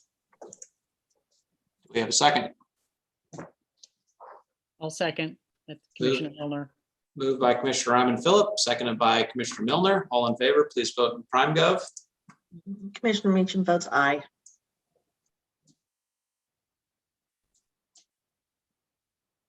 Okay, Mr. Fisher, that continuance is passed. We will look for your drawings by next Tuesday and get this on the docket for the April 7th meeting. Thank you. Okay, thank you very much. Okay, moving on to item number 5, HPCA 21-00023 at 2200 Northwest 26th Street. This is in Shepherd, Ward 2, consideration and possible action on application by Catherine Montgomery, Preservation and Design Studio for Bernstein Saffold for certificate of appropriateness to 1, remove non-compliant metal carport and gravel driveway required, 2, install concrete driveway and pad elective, 3, construct pergola elective, and 4, replace fence and install driveway gate elective. So the commission saw a separate application for this property previously to install a metal carport and gravel drive that had already been completed without a CA. The applicant has since withdrawn that application and is now proposing to remove those features and to install in their place a second driveway, concrete driveway from the side street, and a pergola off the side of the garage. And then they also propose to replace the fence with a site-proof 6-foot tall wood fence and driveway gate. And this is one of those site-proof wood stockade driveway gates that we discussed earlier. So the gate and the fence itself would be site-proof. Perfect. Thank you, Katie. Is the applicant present? So Catherine Montgomery is here representing the applicant, and the homeowner is also with me at the table. Awesome. Thank you, Catherine. Do we have any citizens that wish to be heard on this particular project, or anybody from the neighborhood association that wishes to speak? We did not have anyone else sign up for this item, and we did not have any comments from the neighborhood association. Okay. Looks relatively straightforward. Staff has recommended approval. The fence and gate looks like it's on the side and relatively minimized visibility. What questions do we have of Catherine or the homeowner? I feel Catherine, good is there, about it. Oh, go ahead. I was just say, Catherine, is there anything in particular that you want to share as well? I noticed for more in the neighborhood. I took pictures and I wrote the address down of the ones that are there, and there are several more in the neighborhood. So I guess my question is it okay for, you know, I don't know what the rules are or anything like that. So just whatever that you all decide. I think the applicant, right? I think the applicant has done what the commission asks, so I would make a motion to approve. Agreed. I would support Commissioner Meacham. Do you want to make that motion, or do we have any other questions? Okay. Fire away. Okay. Let's see. I make a motion to approve items 1, 2, 3, and 4 for HPCA 210023 with the condition, with the specific findings as noted by the staff report and the conditions in the staff report. Moved by Commissioner Meacham. Do we have a second? Commissioner Poor will second. Seconded by Commissioner Poor. All in favor, please vote in Pride and Gov. Commissioner Meacham votes aye. I laugh every time, Commissioner Meacham.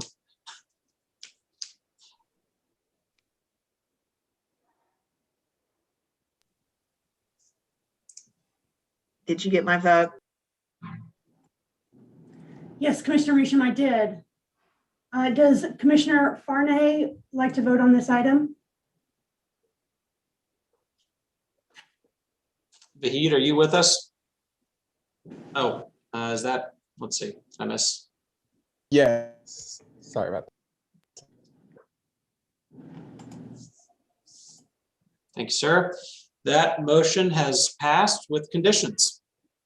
Thank you, guys. Thank you very much.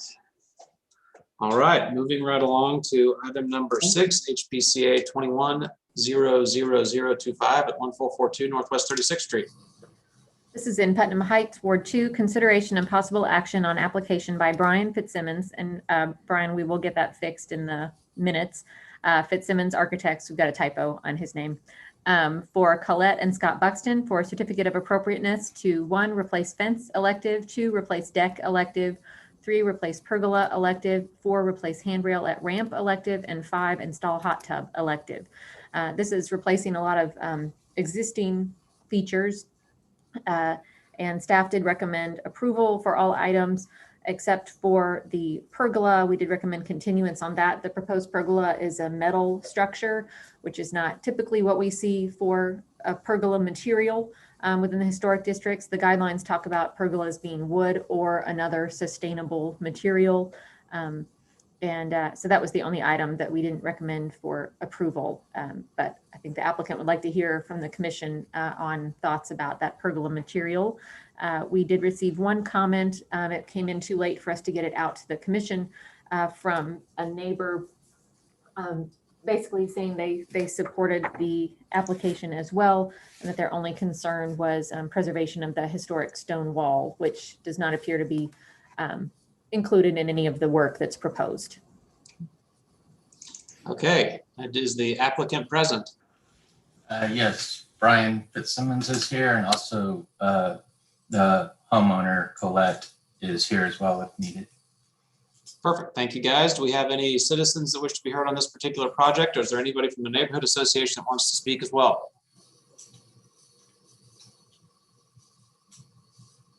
Okay, so it looks like staff is recommending approval on many items. The metal posts on the pergola seem to be of issue and for a potential continuance. So talk to us about that particular piece of the project. And I guess for me, are you guys opposed to wood, or is it, what's the thought process here? We're not opposed to wood for the sake of wood. This pergola structure is actually very similar to, I guess, 2 pergolas before this, as far as the louvered system that I don't know that anyone had an objection to. And so in essence, this would be identical to that one, in effect, with the post being replaced with a metal posts that are painted that are in the same proportion as wood. And it's a aluminum structure. So we had interpreted the sustainable alternative as matching in size and character, and it would very closely resemble painted wood from the right of way. And that's why we do think this is appropriate.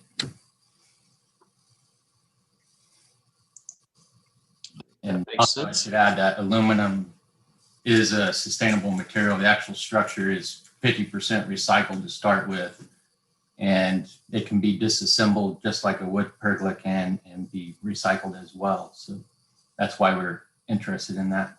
I think for me, although wood is preferred, I don't know that I have a real strong position on the metal structure. I still see the pergola as a very semi-permanent structure that can be removed and would not affect the design elements of the house.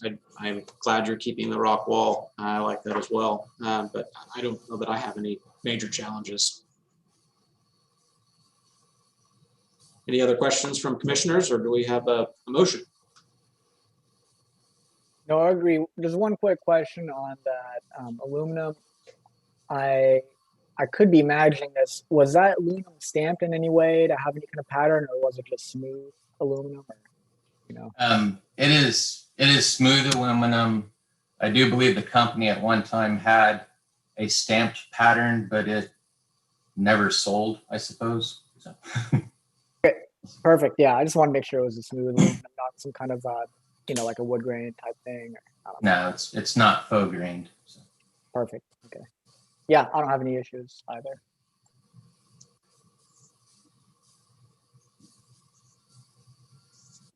Any other questions from commissioners, or can we entertain a motion?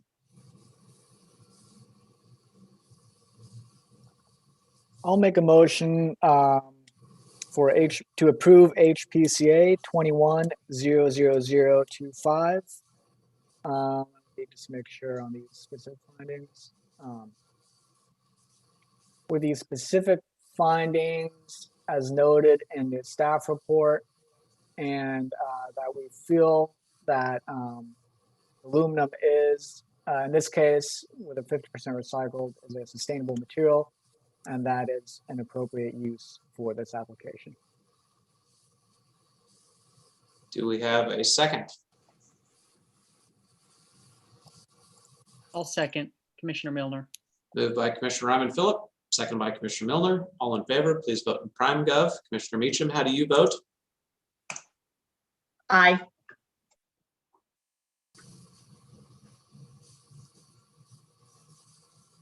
Okay.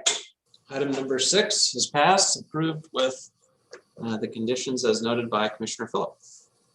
Thank you. Thank you.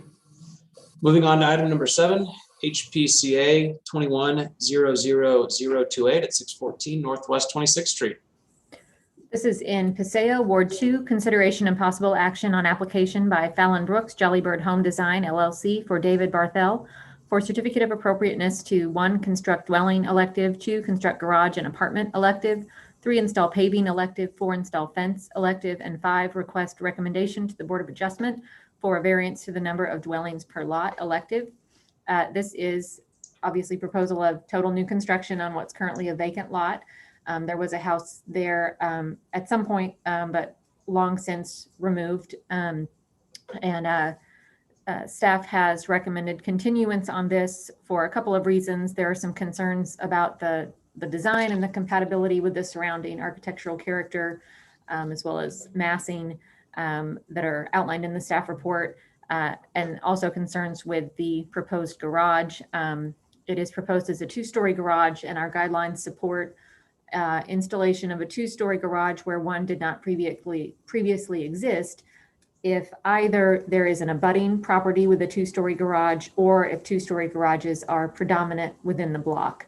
And neither of those criteria appeared to be met, although there is a 2-story garage very close to this property, but not actually abutting.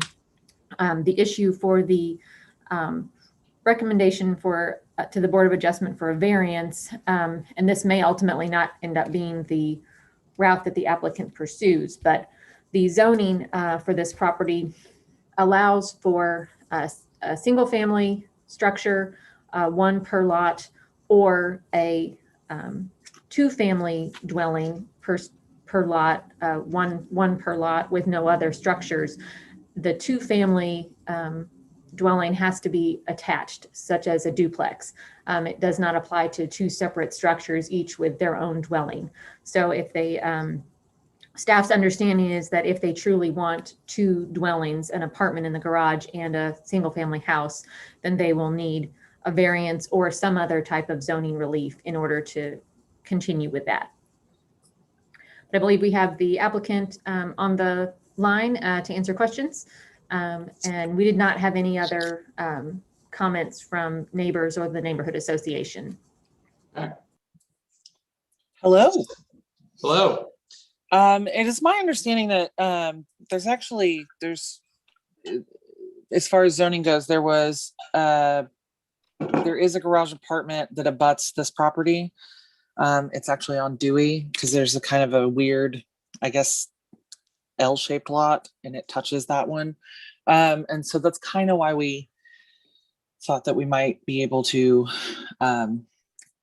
do that, because it does abut the property. And then there's one kind of behind and over one, like the corners touch. So I didn't know what the criteria was for that. As far as, you know, the design and all of that sort of stuff goes, the client, the homeowner or the landowner, I suppose, had been advised, I guess, by staff that he wanted a Tudor style home, and he'd been advised that a Tudor style wouldn't fit the neighborhood either. And I guess he had shown some photos to staff of another house, and we kind of mimicked that house. And so that's kind of where that style comes from. So, you know, we can certainly change that up. I think reading through the staff report, which was very long, there were some concerns with the height of the floor to adjacent buildings. You know, the client wanted to build this on a slab. So I'm not really sure where to begin because there is an awful lot to cover. And so I guess I kind of, at the moment, will defer to you guys for discussion. Yeah.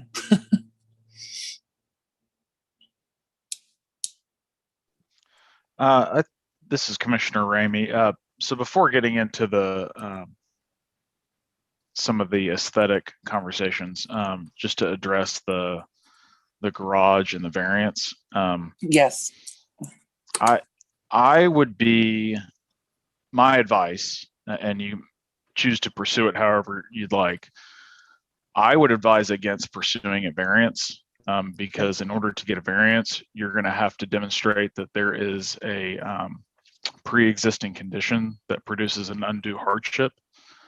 And I'm not sure that you're going to be able to meet that threshold. But I'm also not sure exactly if you need to do that. So I might look at the guidance or the zoning ordinances on what classifies a dedicated standalone residence, because there are garage apartments that aren't fully self-sustaining, if that makes sense. So if you don't cross that threshold and it's not a dwelling, but it's an accessory building, I'm not sure you have a need to pursue a variance at all. So I would maybe do a little more research and maybe talk with city staff on what your client is trying to achieve, and maybe the best way to do that without having to go through some sort of zoning change, which I think is just kind of an uphill battle. Yeah, to follow up on that, I know we've approved accessory dwelling units that I don't think would have normally been allowed baseline zoning, but because it was an historic preservation district, I guess our decision superseded that. So I'm not sure. I mean, if we were to allow it, I think that might be okay. But I'm not 100% sure on that. So that's definitely something to follow up on. But kind of follow up, since we're talking about the garage, you know, I'm looking at the adjacent properties, and that other 2-story garage is, I mean, if you built this other 2-story garage, it'd be feet away from that other 2-story garage. I mean, it's really just almost a technicality that it's not abutting. I mean, it's this catty corner to it. So I'm not sure I really have an issue. You know, it couldn't be any closer without it technically touching the property. So I'm not really sure I have an issue with the 2-story garage there, but This is Katie. One of the perks of virtual meetings is that I can sit here and look things up online as the discussion occurs. And Fallon is correct that there is a property on Dewey that is a 2-story garage that fully abuts on the west end of that property, the east side of this property, with a 2-story garage, and that just didn't present itself that way when we were reviewing this property. I didn't think to look in that location. Katie, so I think that Katie, one does I'm not- pretty clearly check that box as an abutting 2-story garage. It's not a typical 2-story garage. It's kind of a subterranean 2-story, but I think it meets Katie, that criteria. Can I interrupt? I think that's a house.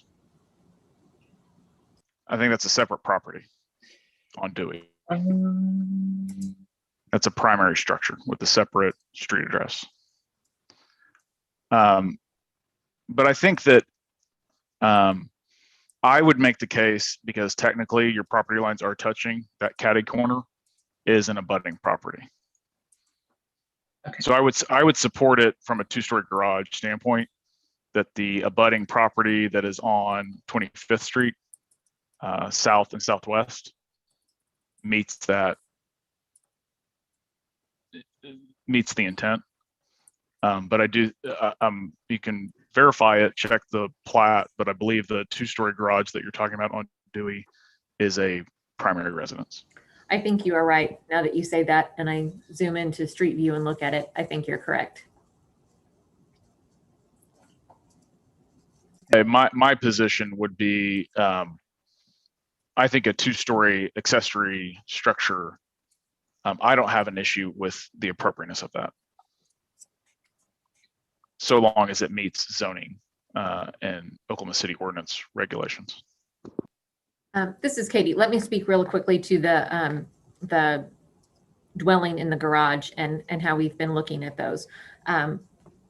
We sometimes see proposals to construct a 2-story garage with an apartment where it is replacing a historic garage apartment. And those, in my experience, have been kind of considered to be reconstruction of an existing feature. And when we've done that in a historic district, plan review, subdivision and zoning have been comfortable with that. We had for several years seen an increasing number of 2-story garages in the historic districts, and we typically review the exterior. We don't look at the interior use of it. We don't look at the floor plan, because that's not the commission's purview. And what we have seen happen over and over again is that the commission approves one of these structures, and when they go to get building permits, they hit a roadblock because as part of the permit review process, they do look at the interior and they've flagged them as being a second dwelling, which is not allowed. So people either have to get some sort of zoning relief, or they have to modify the design of the garage so that it's no longer categorized as a second dwelling. So we've been trying to be a little more proactive in evaluating that as we see the applications come in, so that we can address it in our review and hopefully keep them moving forward with their project. But certainly there are things that can be, there are elements of the design of the interior of the space that do or do not qualify as a dwelling, and different routes that can be taken to make sure that what they want to build is allowed. Okay. I guess suppose one of the other issues on the staff report was the size of the house.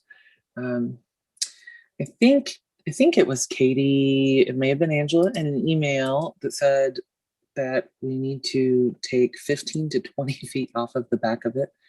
And I'm curious, the house next door, well, it's not a house, but there's a multifamily dwelling to the west, I believe. And it's pretty large and covers a large portion of the lot. And we're directly adjacent to that. But then to our east is a single family home. It's a lot smaller, lower roof, a lot less lot coverage and that sort of thing. So I guess our question on that is, what is a reasonable amount of lot coverage, and size and massing and all of that sort of thing,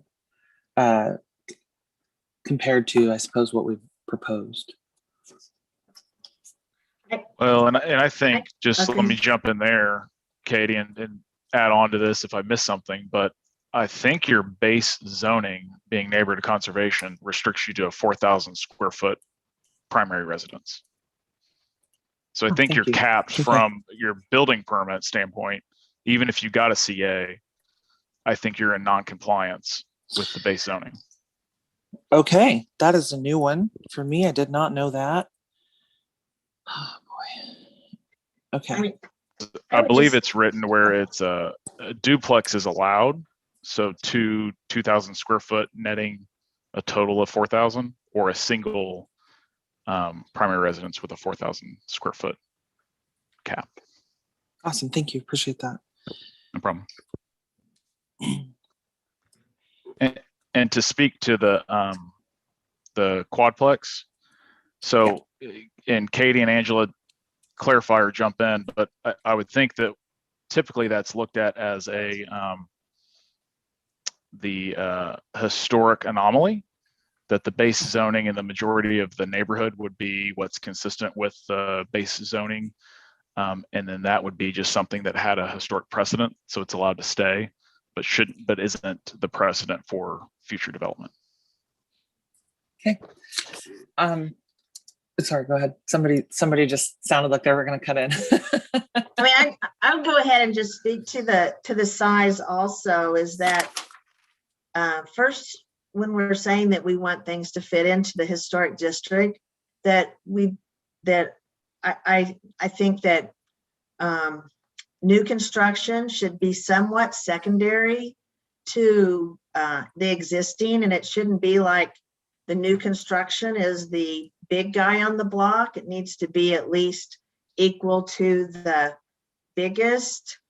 And so when it becomes bigger, then to me, it disrupts the entire block, because it's just too overwhelming, not only just from the front, but as a neighbor, you don't really expect, and we've talked about this before with other projects, the length of the house of a neighbor having to have a view of, I'm in my backyard and everybody has trees, to I live in a backyard and I have a 2-story brick wall to look at.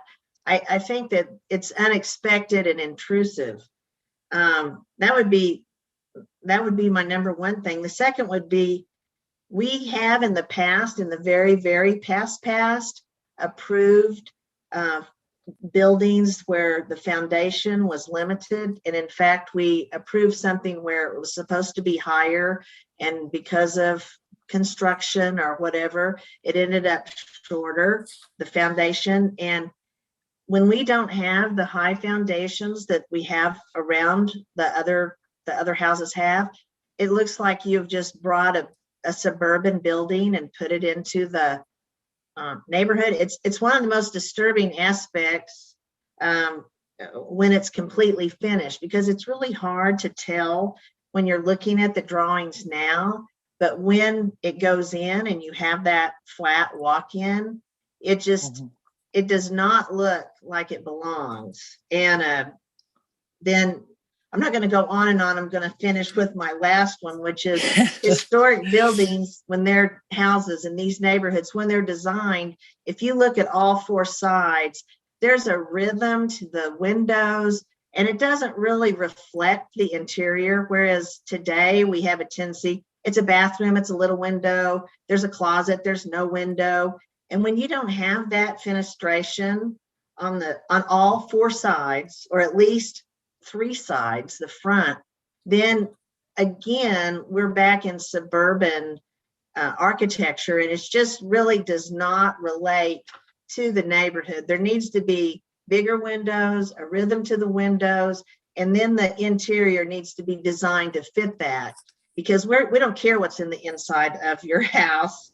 We care about what it looks like on the outside. And so to describe, well, we have to have that because it's this, or we can't put a TV on the wall, I mean, that's really not part of our criteria. And once again, you add all of those up, and it just looks like we have a suburban house that's overwhelming a very small and unique and kind of weirdly eclectic neighborhood. And I just think in the end, it would really stand out. It would stand out. So I'm glad to answer or talk to any specific things, but that's my overall thoughts on the project. This is Katie. Let me speak real quickly to the comment about the maximum size for the structure. I think what you're seeing, what Commissioner Ramey is seeing, is the density for the property, which says single family, one dwelling unit per 4,000 square feet. But that means that you have to have 4,000 square feet on the lot to have one dwelling unit, or 2,000 square feet on the lot per dwelling unit for a two family. I don't believe there's actually a limit on the square footage of the structure itself. You have front and side and rear yard setbacks and height limitations, and density requirements for the size of how many structures for the size of the lot. But I did review against those. I'm happy to go back through those more carefully. But I think you were okay on the bulk standards for neighborhood conservation tract 1. Right. As far as square footage, I mean, I don't think there's a defined square footage as long as you meet the setbacks and lot coverage and that kind of thing. Okay. But I just to follow up on some of Commissioner Meacham's comments, I kind of agree and disagree with some of them. I definitely agree with her about the building elevation, the floor height. You know, I definitely think having that, that almost like a little bit of a pedestal, or having it up just a little bit, that's a typical feature that you see. And yeah, I would agree. Our reason for doing the slab was to minimize the height and the visual impact in that regard, and that's kind of why we did that. But I think that because of the building next door is taller on one side, and then the other building on the other side is shorter, we didn't want to raising that up kind of means that we have to shorten some ceiling heights inside. Sure. And I understand Commissioner Meacham talking about it doesn't really matter as far as the commission is concerned what's inside, but we don't want to build a $700,000 house and have 8-foot ceilings. So that was kind of the reasoning behind it. And there might be a creative way, maybe the second story is shorter and you can keep the first floor taller or something. So but I do appreciate it's a unique lot for sure, because you got that multifamily next to it, and I appreciate you. I mean, I actually feel, without getting into design specifics with the hip roof and the overall massing of it, I actually think it's kind of approximates that. It is a big house for sure. I mean, and it does go pretty deep, and so I understand some of my fellow commissioners' concerns with that. And I will also echo Commissioner Meacham's comments on the windows a little bit. I think that's something that can be looked at. But I don't know if it would be fair necessarily to keep you to like a single story bungalow necessarily, especially with that big multifamily next to it. But I think specifically the elevation and the floor height, I think that was a really good comment. And maybe look at the mass of it a little bit, even if you're kind of in compliance with everything. That is a pretty large building, and it does go back, I think, based on the plans, quite a bit farther than that building to the west. I guess. So maybe something to look at. But either way, I think honestly, I think it's a pretty good start. And I think it does kind of approximate the massing of the building next door if we can just tweak some of those things. Those are my kind of personal comments. And I think, you know, the specific style, things like that, those little details to me, I mean, there is a lot of variation in these historic neighborhoods. Sometimes you might see something that's kind of a Spanish style next to like a, I don't know, like an American Foursquare next to, you know, so I don't really personally maybe get too deep into some of those considerations, but anyway. So that was going to be my next question: is the style? We have a kind of Spanish eclectic that's a little further down the block, and so as far as style goes, we were kind of wanting to know sort of what, you know, what would be acceptable. I mean, are we married to a craftsman style, or is this sort of Mediterranean style? Could it be sort of tweaked to appease the requirements a little bit better? I don't think style is real. I mean, we accept a lot of things, and I mean, and we have two commissioners on that. One has built a house in a historic district that fits in, and the other built a contemporary that fits in too. So there's a wide range of Awesome. Okay. styles. But I will go back. I just want to state that we can talk about these things, but and in the past we've discussed big and all of this, but I just want to say that many of these comments, in my opinion, are not something that we're going to work to compromise, that we're going to try to stick to the guidelines. And when they say 10 to 20 feet, I'm on staff's side that, you know, it's difficult to build in a historic district. There's many other places to build, but I am personally not willing to compromise the guidelines to build an oversized, too tall house, because new houses supposedly have to have a certain ceiling height to be accepted, or the windows have to be a certain size because we do things different today. Those kind of houses can be built many other places in Oklahoma City. We have just a very small area that we are trying to protect. And so I just want to say, I'm not interested in compromising the guidelines for new construction. If you follow the guidelines, we've passed things on first pass for new houses, and I am happy to do that. But going over each one of those things and saying, can we do this instead of that? I personally am not willing to do that. I would love for you to come back with something that fits the guidelines. Okay.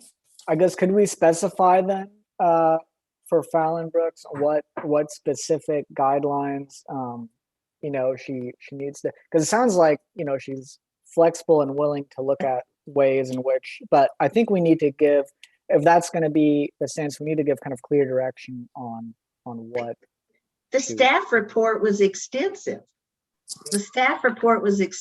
And I think that between the staff report and consultation with staff, that we have such experienced people that there should not be a problem working with staff to determine, you know, what follows the guidelines. Well, it sounds I don't want to be rude or mean or anything like that. I'm just saying that here's what's happened in the past, and I don't want to put this on you too, Fallon, is that we kind of lead people on to believe with continuances that maybe if you do this or that, we'll approve it. And I think that we get into a situation where you come back next time and we say, no, you're still not there. And then you ask, well, what can I do? And then we go back and forth, and then you come back. And we've seen some projects that were made big changes, and we've seen some people that just gave up.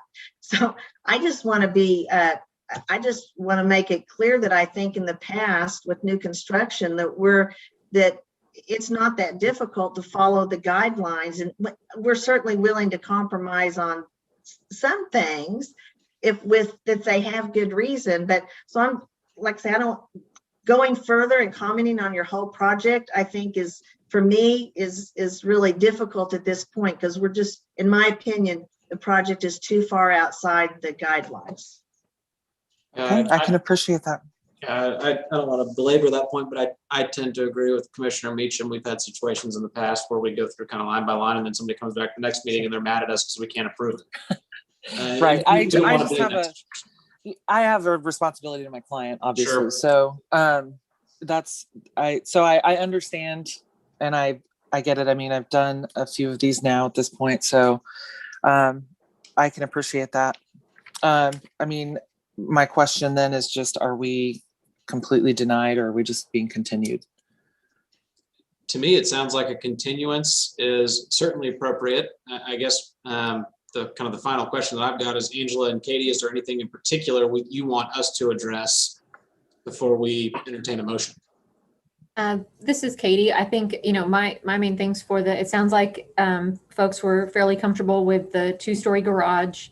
I think the other major concerns that we've discussed so far were just the overall size and the length of the structure into the lot. It sounds like some were not comfortable with that and thought that was an opportunity for revision. The floor heights and overall height of the structure was also identified as a concern. One of the other main things that we raised in the staff report was just the kind of the architectural style, and was that compatible with the surrounding character or not. What I heard from some on the commission was that there's more flexibility with accommodating different architectural styles and architectural features if some of those other kind of massing and proportion issues can be addressed. So I guess just if that sounds like an accurate representation of the discussion, or if there were any other specific things that the commission noted that really needed to be altered. I appreciate that, Katie. Yeah. Oh, go ahead. This is Commissioner Ramey. One other recommendation I would make is that personally, I agree to the extent that certain floor to floors are common in new construction. I think what this proposal, and if you go and look at a revision of this proposal or another proposal, something to look at is that if you're looking at this aerial that we have right now, you see the roof lines. The street wall is actually back from where you have it. Where you have it is out flush with where the porches are, the front of the porches are. And so I think it's compounding the height of the structure, plus that it's closer to the street than the rest of the structures from an occupied space standpoint. And it's a brick instead of a siding, that it just, everything about it is starting to not blend. It's kind of a little bit stronger. So I would look at, and Katie, Angela, you guys tell me, I think the guidelines define the street wall or want you to match the street wall of the occupied space, not necessarily the porch spaces. So Fallon, that, I mean, just a recommendation when you go back and look at that and talk with your client, I think getting it off the street a little bit, I think helps your case. Okay, awesome. I appreciate that. I agree with that, although it's also kind of tough to tell. It seems like on this block, it's kind of all over the place, because that corner house to the east, that looks like it's actually forward of where your house would be. But then, of course, like Commissioner Remy is saying, the that fourplex or duplex or whatever that is to the west, that does have a porch on it. Yeah, it does have porch. So it looks like if you push it back a little bit, that might help with the massing of it. But it does seem like there's kind of not a super clearly defined setback on that block. I don't know. Yeah. And the guidelines allow for corner lots to be proud of the rest of the street. And then also, this is a unique scenario where this is the one occurrence in the neighborhood where you have front doors facing the named street as opposed to the numbered street, which is why that corner is kind of a unique scenario. But just looking at those contextual cues to try to help fit in better, I think will serve you well, is just my comment or recommendation. Okay, I appreciate that. Thank you.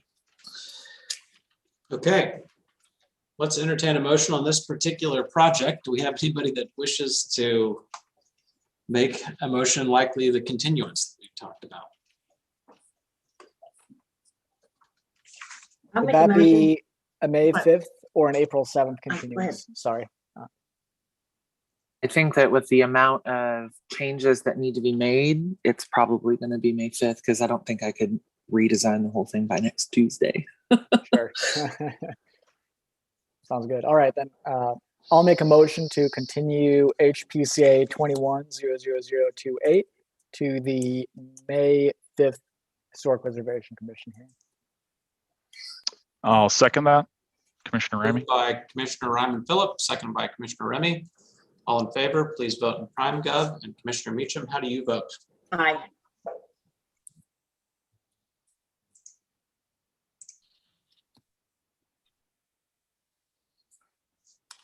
Unfortunately, I'm going to have to leave the meeting. We still have a quorum with my leaving. Yes, we have quorum, even if you leave. So Great. Thanks, Sorry. Commissioner Poor. Thank you, guys. Okay, so let's see, has everybody voted in PrimeGov? That continuance is passed to the May 5th meeting. Thanks, Fallon. Thank you. Okay, last item on this particular section, we are at item number 8, HPCA 21-00029 at 721 Northwest 28th Street. this is in Paseo, Ward 2, consideration and possible action on application by Caressa Teague, Oki Solar, for Paul Mays for certificate of appropriateness to 1, install solar panels on slopes of the secondary structure elective. This is a proposal to install solar panels on the west facing slope of the detached garage that you can see there in the PowerPoint.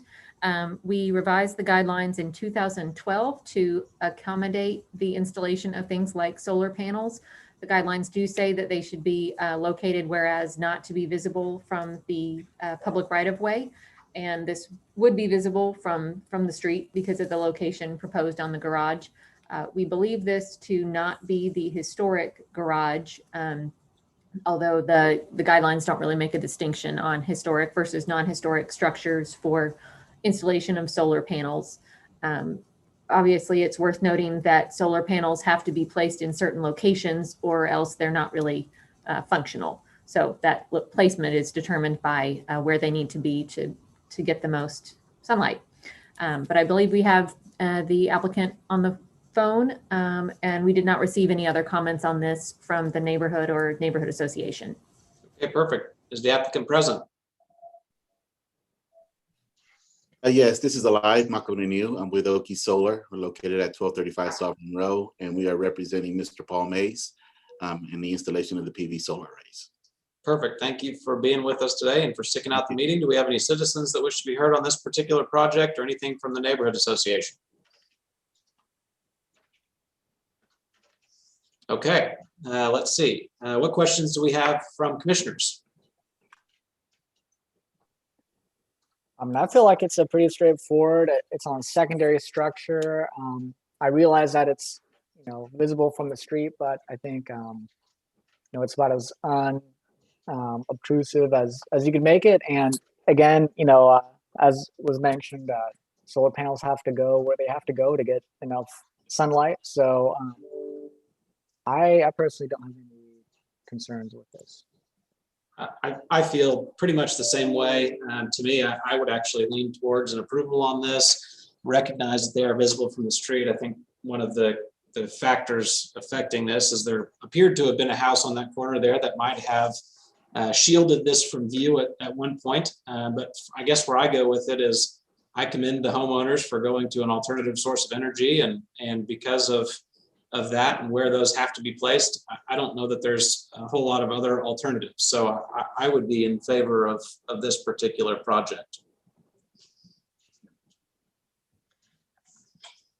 I'm not really for it in that I just want to say that I don't really expect that people that live in a historic district want to look out their door at, yeah, you can't see it from the street, but only because it says you can't see it, but we can see it. It says you can't see it from the public right of way, but we can see it from the public right of way. So that doesn't seem to fit. But I know it's green and all of that. I understand the good part, but to me, it's disruptive to the historic district. That's all. I don't. I can certainly see that point too, Commissioner Meacham. I do have a question about the solar panels. Are these panels, because I know they make shingles that look like shingles as well, that you can't even tell from the street that are solar powered? Correct. And that is the product that is produced by Tesla, but unfortunately that product is not available for us here in Oklahoma. Now, I will say that the panels that we are installing are sleek and they are all black. And so the number one priority and the goal of the company is to ensure that these panels in the system is aesthetically pleasing to the historic committee. We want to make sure that all you see, any of the electrical components of that system, will run through the attic and will not be visible to the public. Any additional mechanical components that are required, such as a performance meter for OG&E, which is required by the utility company, again, will not be visible from the public view. The panels themselves will sit slightly, just roughly 8 to 10 inches off the top of the roof, so they will be attached and staked, and we will abide by all of the codes in regards to the fire codes and the names for the system. Was there a picture of what it would look like included in the packet? I did not see one in the handout, but there is one in the attachment. There is a set of plans that are attached that would show where the panels would be located. Right, but I mean, like a picture of something that's been installed somewhere before. I feel like that we're asked to approve something that we can't see what it looks like. I mean, drawings are one thing, but do we not? We don't have a picture of these panels on another house. We do have several pictures of other installs with these particular panels that we can submit. Yes, I mean, that would be my only question. I mean, I'm not going to deny. I mean, I'm not going to. That's all. It's just hard to see. I mean, what it would actually look like, and since that's what we're approving is what it looks like, it would seem like we would need that. But I hear your point, Commissioner Meacham, for sure. I think one reason also that I feel like this is not as big a visual impact, maybe there are two things, is that it's not going to extend past the ridge of the roof, as I understand it, as I see it from the plan that's provided, and the height that it would be above the roof. So it's all kind of contained, within the slope of the roof. So looking at it, it's not like there's something sticking up too far above the roof. It's all kind of on that plane. And, if it was maybe like a Spanish tile roof or something, and you had this like stark contrast between the roof and the panels, but, being asphalt shingle like that, what I assume is like an asphalt shingle. I don't know. Yeah, I guess to me, I understand your concern, but I think the benefits far outweigh any kind of negative, visual. I don't really understand. I mean, to me, that's not I mean, I understand benefits, but I don't understand how benefits of solar apply to design guidelines. But I'm looking at the plan, and so there's 10 panels on one side of the roof and 5 on the other. Is that correct, Eli? There's proposed as 12 on one side and 5 on the other. Oh, so 12 a total of 17 panels. Yes, ma'am. Okay, so it's really on both sides. I thought it was on 2. Katie, do you have any final words? I'm sorry, any what? Oh, you're muted. All right, do you have any final words on this proposal? No, we just presented what information we had in the staff report. I certainly understand the concern about wanting more images of exactly what it looks like when it's installed. We have technical documents in the staff report, but we don't really have an image of what it looks like just from the street on a house. So, hey, Katie, this is Commissioner Milner. I have a question. To your knowledge, has the commission ever approved solar panels on a structure? We have not. This is our first commission review of solar panel installation. The only reason I ask is it could be one of those things that you look back on and say, well, when was the first time we did that? When was the first time we approved a project like that? And, going green is growing legs. And as 2020 showed us, always expect the unexpected now. So I'm not saying that this thing's going to be widespread and everybody's going to be lining up to do this, but this, I'm not saying it's going to set precedents, but this is one of those deals. If it is the first one that we've had that you could go back to and say we approved it there. So I don't think I'm asking anything. I'm in favor of approving. You just want it to be on the record and known.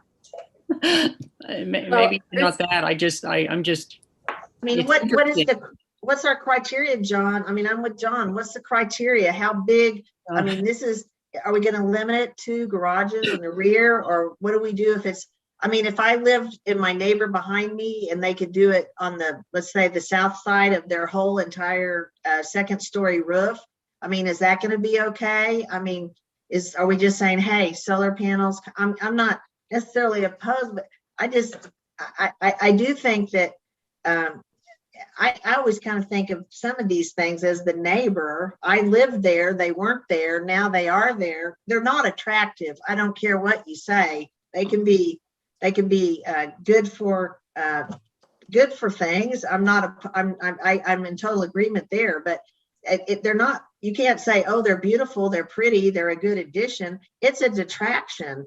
It's an adverse effect on the character of the property. I don't care if the garage is not historic. On the overall property, it has an adverse effect. So in a sense, we are saying yes to an adverse effect because and we're the design guideline people. So I just feel like that there's a little disconnect there, and how far could it go in the future? If So it's good for Katie,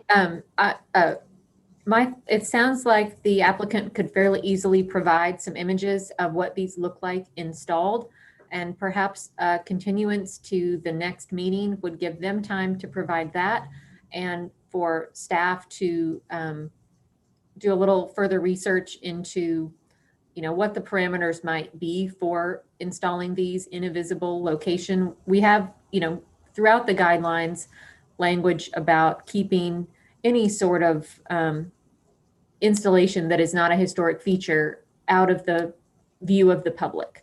But I think we also acknowledge that sometimes there are things that are more of a necessity than others, and we are able to accommodate those a little more and making those visible. But that might be helpful to the commission, especially since this is the first time that we've seen this, to have a better idea of exactly what this will look like installed, and to maybe further flesh out what some possible findings could be, that sort of thing. I think I would also ask, has the applicant had any conversations with their immediate neighbors, letting them know, hey, I'm going to do this? Do you have any thoughts? I mean, I would definitely want people that had to live with the view when they're in their backyard to know what it's going to look like. I mean, we do notify people, but it is a little different. But anyway, that's my thought. I think the idea of getting some additional documentation is perfectly acceptable in this scenario of being our, it's kind of our first one, and really want to make sure we get it right, and having as much documentation, as much give us a little bit of additional time to consider the project too over the next 30 days, whatever the case may be, makes sense to me. I could mention, and that's definitely not a problem. We can definitely provide you with additional images of other panels and systems that we have installed. And I would mention that the beauty of the panels are in the eye of the beholder. We have hundreds of clients who have stated that they love the way the system looks. They love how beautiful the panels are. It's sleek, it's black, it matches right onto the roof. So for us, putting these designs and systems together, obviously our goal is to ensure that we are aesthetically pleasing to the neighborhood, and that it is environmentally friendly for the homeowner, beneficial for them as well. We are Pro certified. We are an A+ accredited company with the BBB. We have an A+ rating, 5-star Google reviews. You look at any of our social media and reviews, you'll see that as a company, we take much pride in ensuring that the benefits of our clients are met, as well as the aestheticness of the system for the homeowners as well. I appreciate that too. Yes, ma'am. You've had that question before, apparently. That's a couple of times, yes, sir. Exactly. But I mean, that's a great point, though. I mean, you know, if you're a big tech guy, you're probably thinking, "Oh, those panels look great. That looks perfect." If you're a, you know, a historic guy, you're probably thinking, "Man, I wish the world wasn't going that way." Right. Well, and to follow up on that, I think that was great. Oh, I think that was a great comment you made. You know, every time I see solar panels on a roof, I'm just happy to see it. Honestly, I don't care if it's historic preservation or a non-historic neighborhood. And I guess it's kind of goes down to one thing that I do kind of drives me crazy sometimes in historic preservation neighborhoods is that aesthetics are valued over real substantial upgrades in certain ways, whether it's windows or whether it's building materials and I will say the guidelines have been pretty good about updating over time when certain new materials come around or new technologies come around. And this is kind of one of those things where solar panels came around. I don't think it was addressed in any way in the guidelines. Now that was updated a few years ago, and Katie can kind of elaborate when that was. But so there are some parameters on how to allow solar panels, and to me, it's one of those things that the benefits outweigh whatever perceived aesthetic, detriment there might be. Which again, like I don't, I love to see them, but also it's a temporary. It's this temporary structure in a sense, something that can be removed. It's not like you're fundamentally harming the building in a way. And also, I will say, I think this is a technology, as Eli mentioned right now, there's one company that's offering those kind of integrated roof shingle solar panels, and that's not widespread. And that technology, I mean, I don't think you can even, I think they're very limited in their application. I think that's the kind of technology over time that will get there. I think this kind of panel that's attached to a roof, I think that's almost like a temporary stopover until maybe at some point everyone's offering roof shingle solar. I think it's just maybe the technology is not quite there yet. But. Totally agree. But once again, we're a tiny little area that we are preserving for people to walk down the street and have the feel of, 1925, 1917. And the people that live there and live in other houses have that expectation. We're not saying you can't do them in Oklahoma City. We have a couple of blocks over here we're trying to maintain visually. And I'm not totally against it. I'm just saying that it's important to consider. We're not here to look at, is it great to have solar? We're here to look at what people see. And there's many houses you can live in Oklahoma City and put solar panels on. So, it's just when we try to stay true to the guidelines in the whole overall characteristics of our district. Like I said, I'm not totally opposed to them, but I just wonder what could happen. And, if we let them go here and we let them go there, it's visually disturbing to the district. That's what we're here to protect. So I have to be the person today that brings that up. That's fine. And I got one final comment. Yeah, I totally understand where you're coming from, and I believe you, and I totally understand you. But I said we just need to be really careful sometimes, and particularly John bringing it up that it's the first time. I think it's a good comment. Thank you. And I just got one final comment. I don't want to make this into something bigger or whatever, but I also feel, on the flip side, these neighborhoods aren't museums. This is a place where people live, and it is a city, and cities change over time. Now we do have these guidelines, and I feel like generally they're good guidelines, and they make sure that things stay in proportion, but at the same time, there's got to be that flexibility for things to gradually change and grow with changing technology, changing materials, changing needs. It's just you can't, in my opinion, freeze something in time, especially something that's as vibrant and something like a city or a whole block. So anyway, those are my final thoughts. If I could jump in, because I agree. So I'm fairly, this is my second meeting, so I'm new to the commission. I understand both sides of this argument, and I'll be honest, I'm not sure where I fall down on it yet, which side I fall on it. I need to research the guidelines a little more. It appears, I think my concern is that consider these PVs, these panels, in the same context that we consider other elements of historic structures. So I think that's where I kind of fall on Joe's side here a little bit, in the sense that we're very, very strict on windows. How is this different? It's a new technology, so I think we have to frame the conversation in an appropriate way. I'm not really sure how to do that yet. I think the continuance is great for us to kind of get our thoughts around it. But also looking at the guidelines, it doesn't appear to meet the guidelines. So in this specific case, Klaus, I agree with you. I think this is one of the more appropriate ways to do it, but I think that it doesn't meet the guidelines the way it's written. And where's the slippery slope from that? Does performance start to overweigh? What's the balance? And I don't know the answer, but those are just some thoughts for the commissioners to kind of consider as we continue this and think through it. Well, and I totally agree with Commissioner Meacham on the fact that this is the first one. So I'm sorry, not Commissioner Meacham. Commissioner Milner. Mr. Milner, yeah. I'm sorry. I was trying to remember who made what comment. It's all right. But it is the first one, and so I do think there's a lot to consider for sure.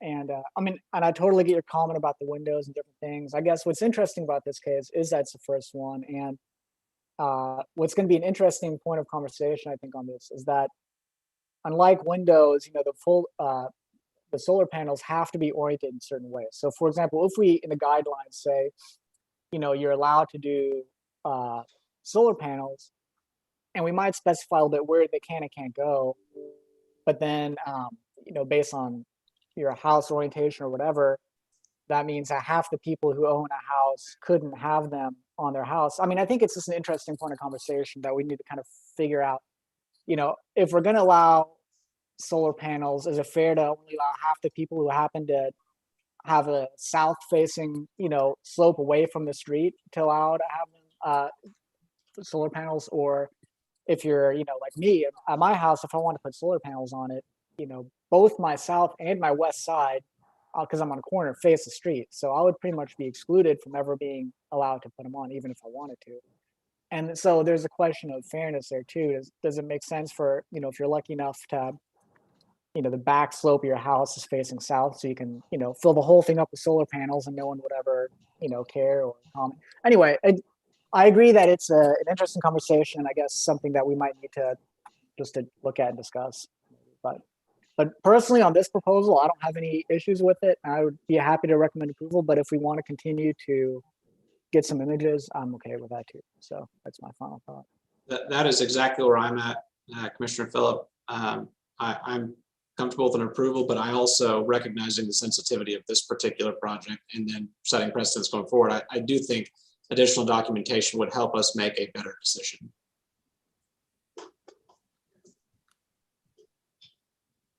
I'm happy to make a motion to continue, but I have one final question for Commissioner Klaus. So would you deny approval if it was on a front-facing house?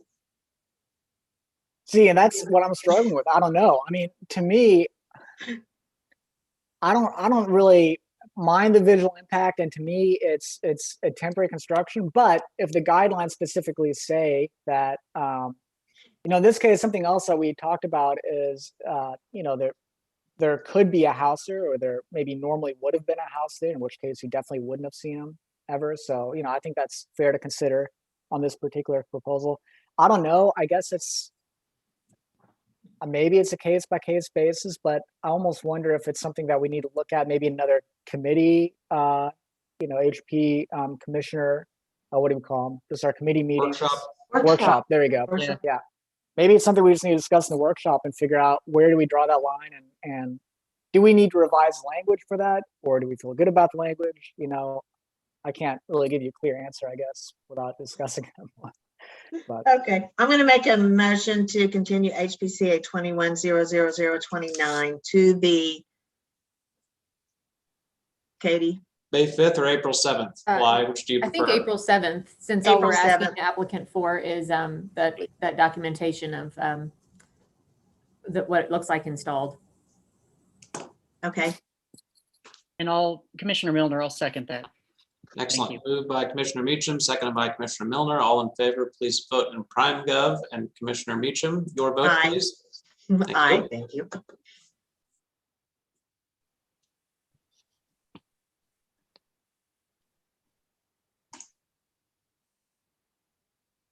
Okay, the continuance is passed. Let's move to the April 7th meeting. We'll wait to see the additional documentation, have some discussions in the meantime. That takes us through our items for individual consideration. Thank you, Eli. Let's see, item number 7, other business. Item A, a 2021 certified local government CLG application. Katie, can you talk to us about that?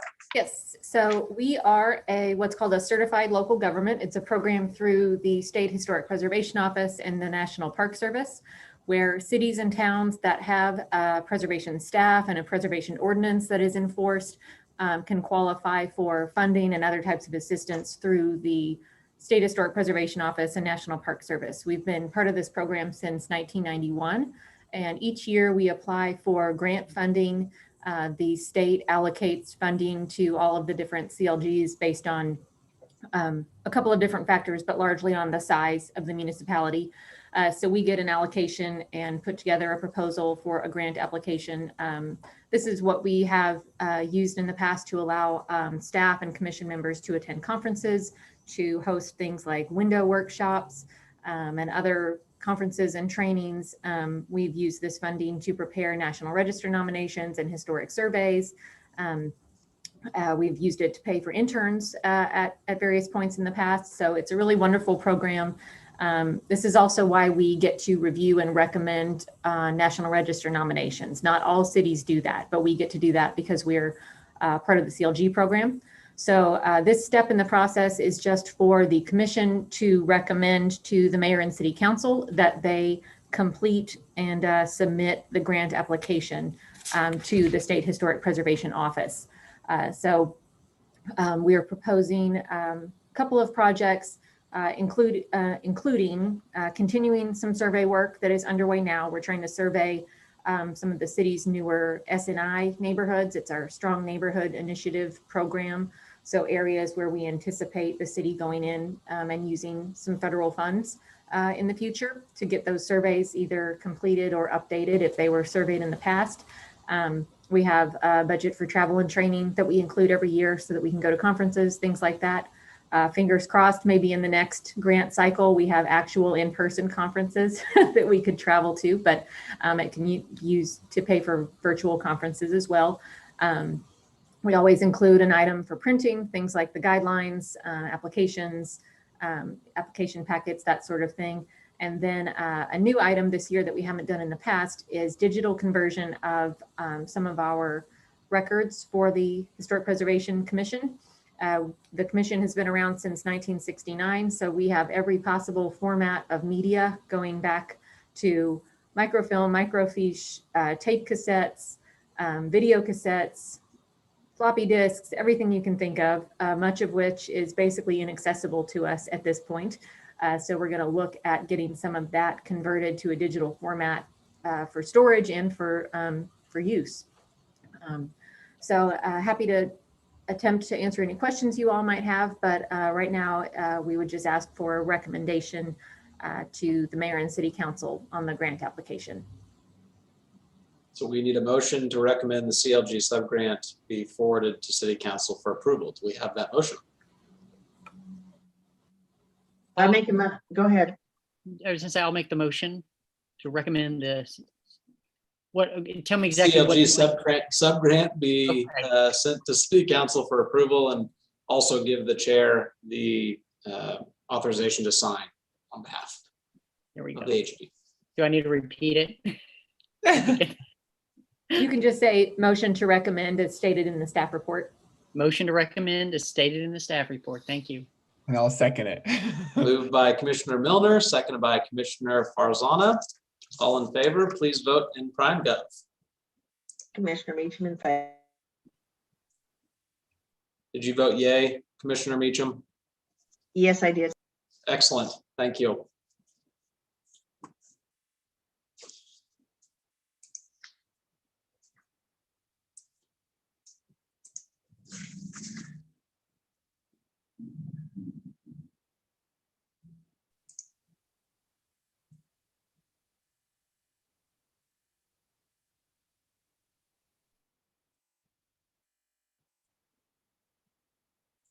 Jennifer, are we waiting on anybody in particular or anything?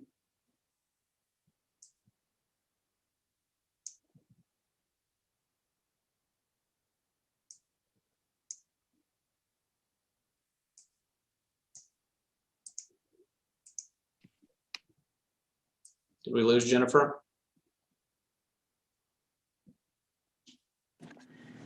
Yes, Commissioner, sorry about that. I'm waiting on Commissioner Farnay to register a vote. It's showing on the screen that he seconded it. Oh, to vote. I already have a vote, but let me see if I can refresh. Maybe that's the issue. How would you like to vote on this item? Thank you. Thank you. There we go. Just had to refresh. Okay, that is passed. We should be in good shape there. Let's see, item number 8, communication and reports. Looks like we have one item under the administrative approvals. Katie, do we need to do anything with that?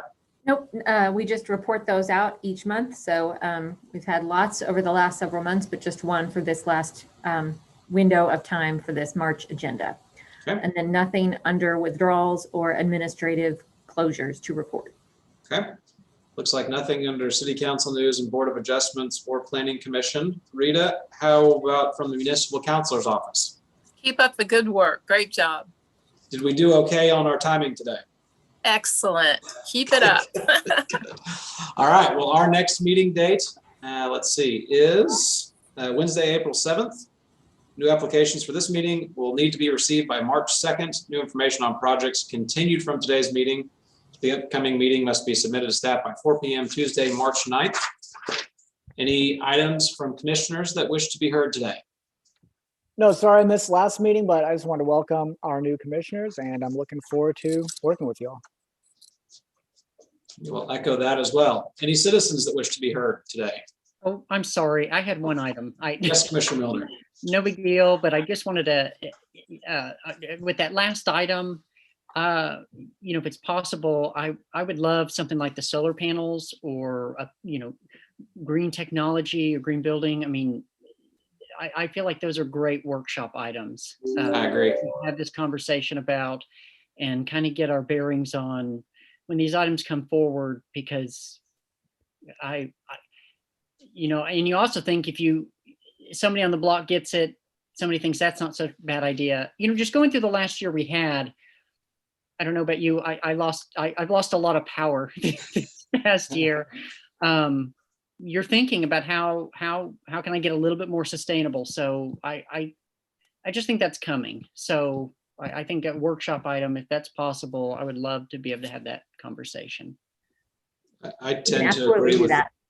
Yeah, I tend to agree with Commissioner Milner there too. And I think, quite honestly, it'll help us make better decisions within the guidelines, as Commissioner Meacham pointed out earlier, that make more sense. The last thing we want to do is set precedent by approving things that are outside of the guidelines and causing issues for ourselves down the road. So I think that makes a lot of sense. Thank you. I want to second that. Yeah, I specifically how it relates to the guidelines. I never want to make decisions outside the guidelines if wherever possible. Of course, some things are open to interpretation. Some things aren't black and white. But if something isn't up to date in a way, then I think there's opportunities to update the guidelines so that we can work within the guidelines. And sometimes the guidelines are there for a reason, and there's a reason to stick to them. So anyway, I appreciate. I think that'll be a good workshop topic. Katie, what's the last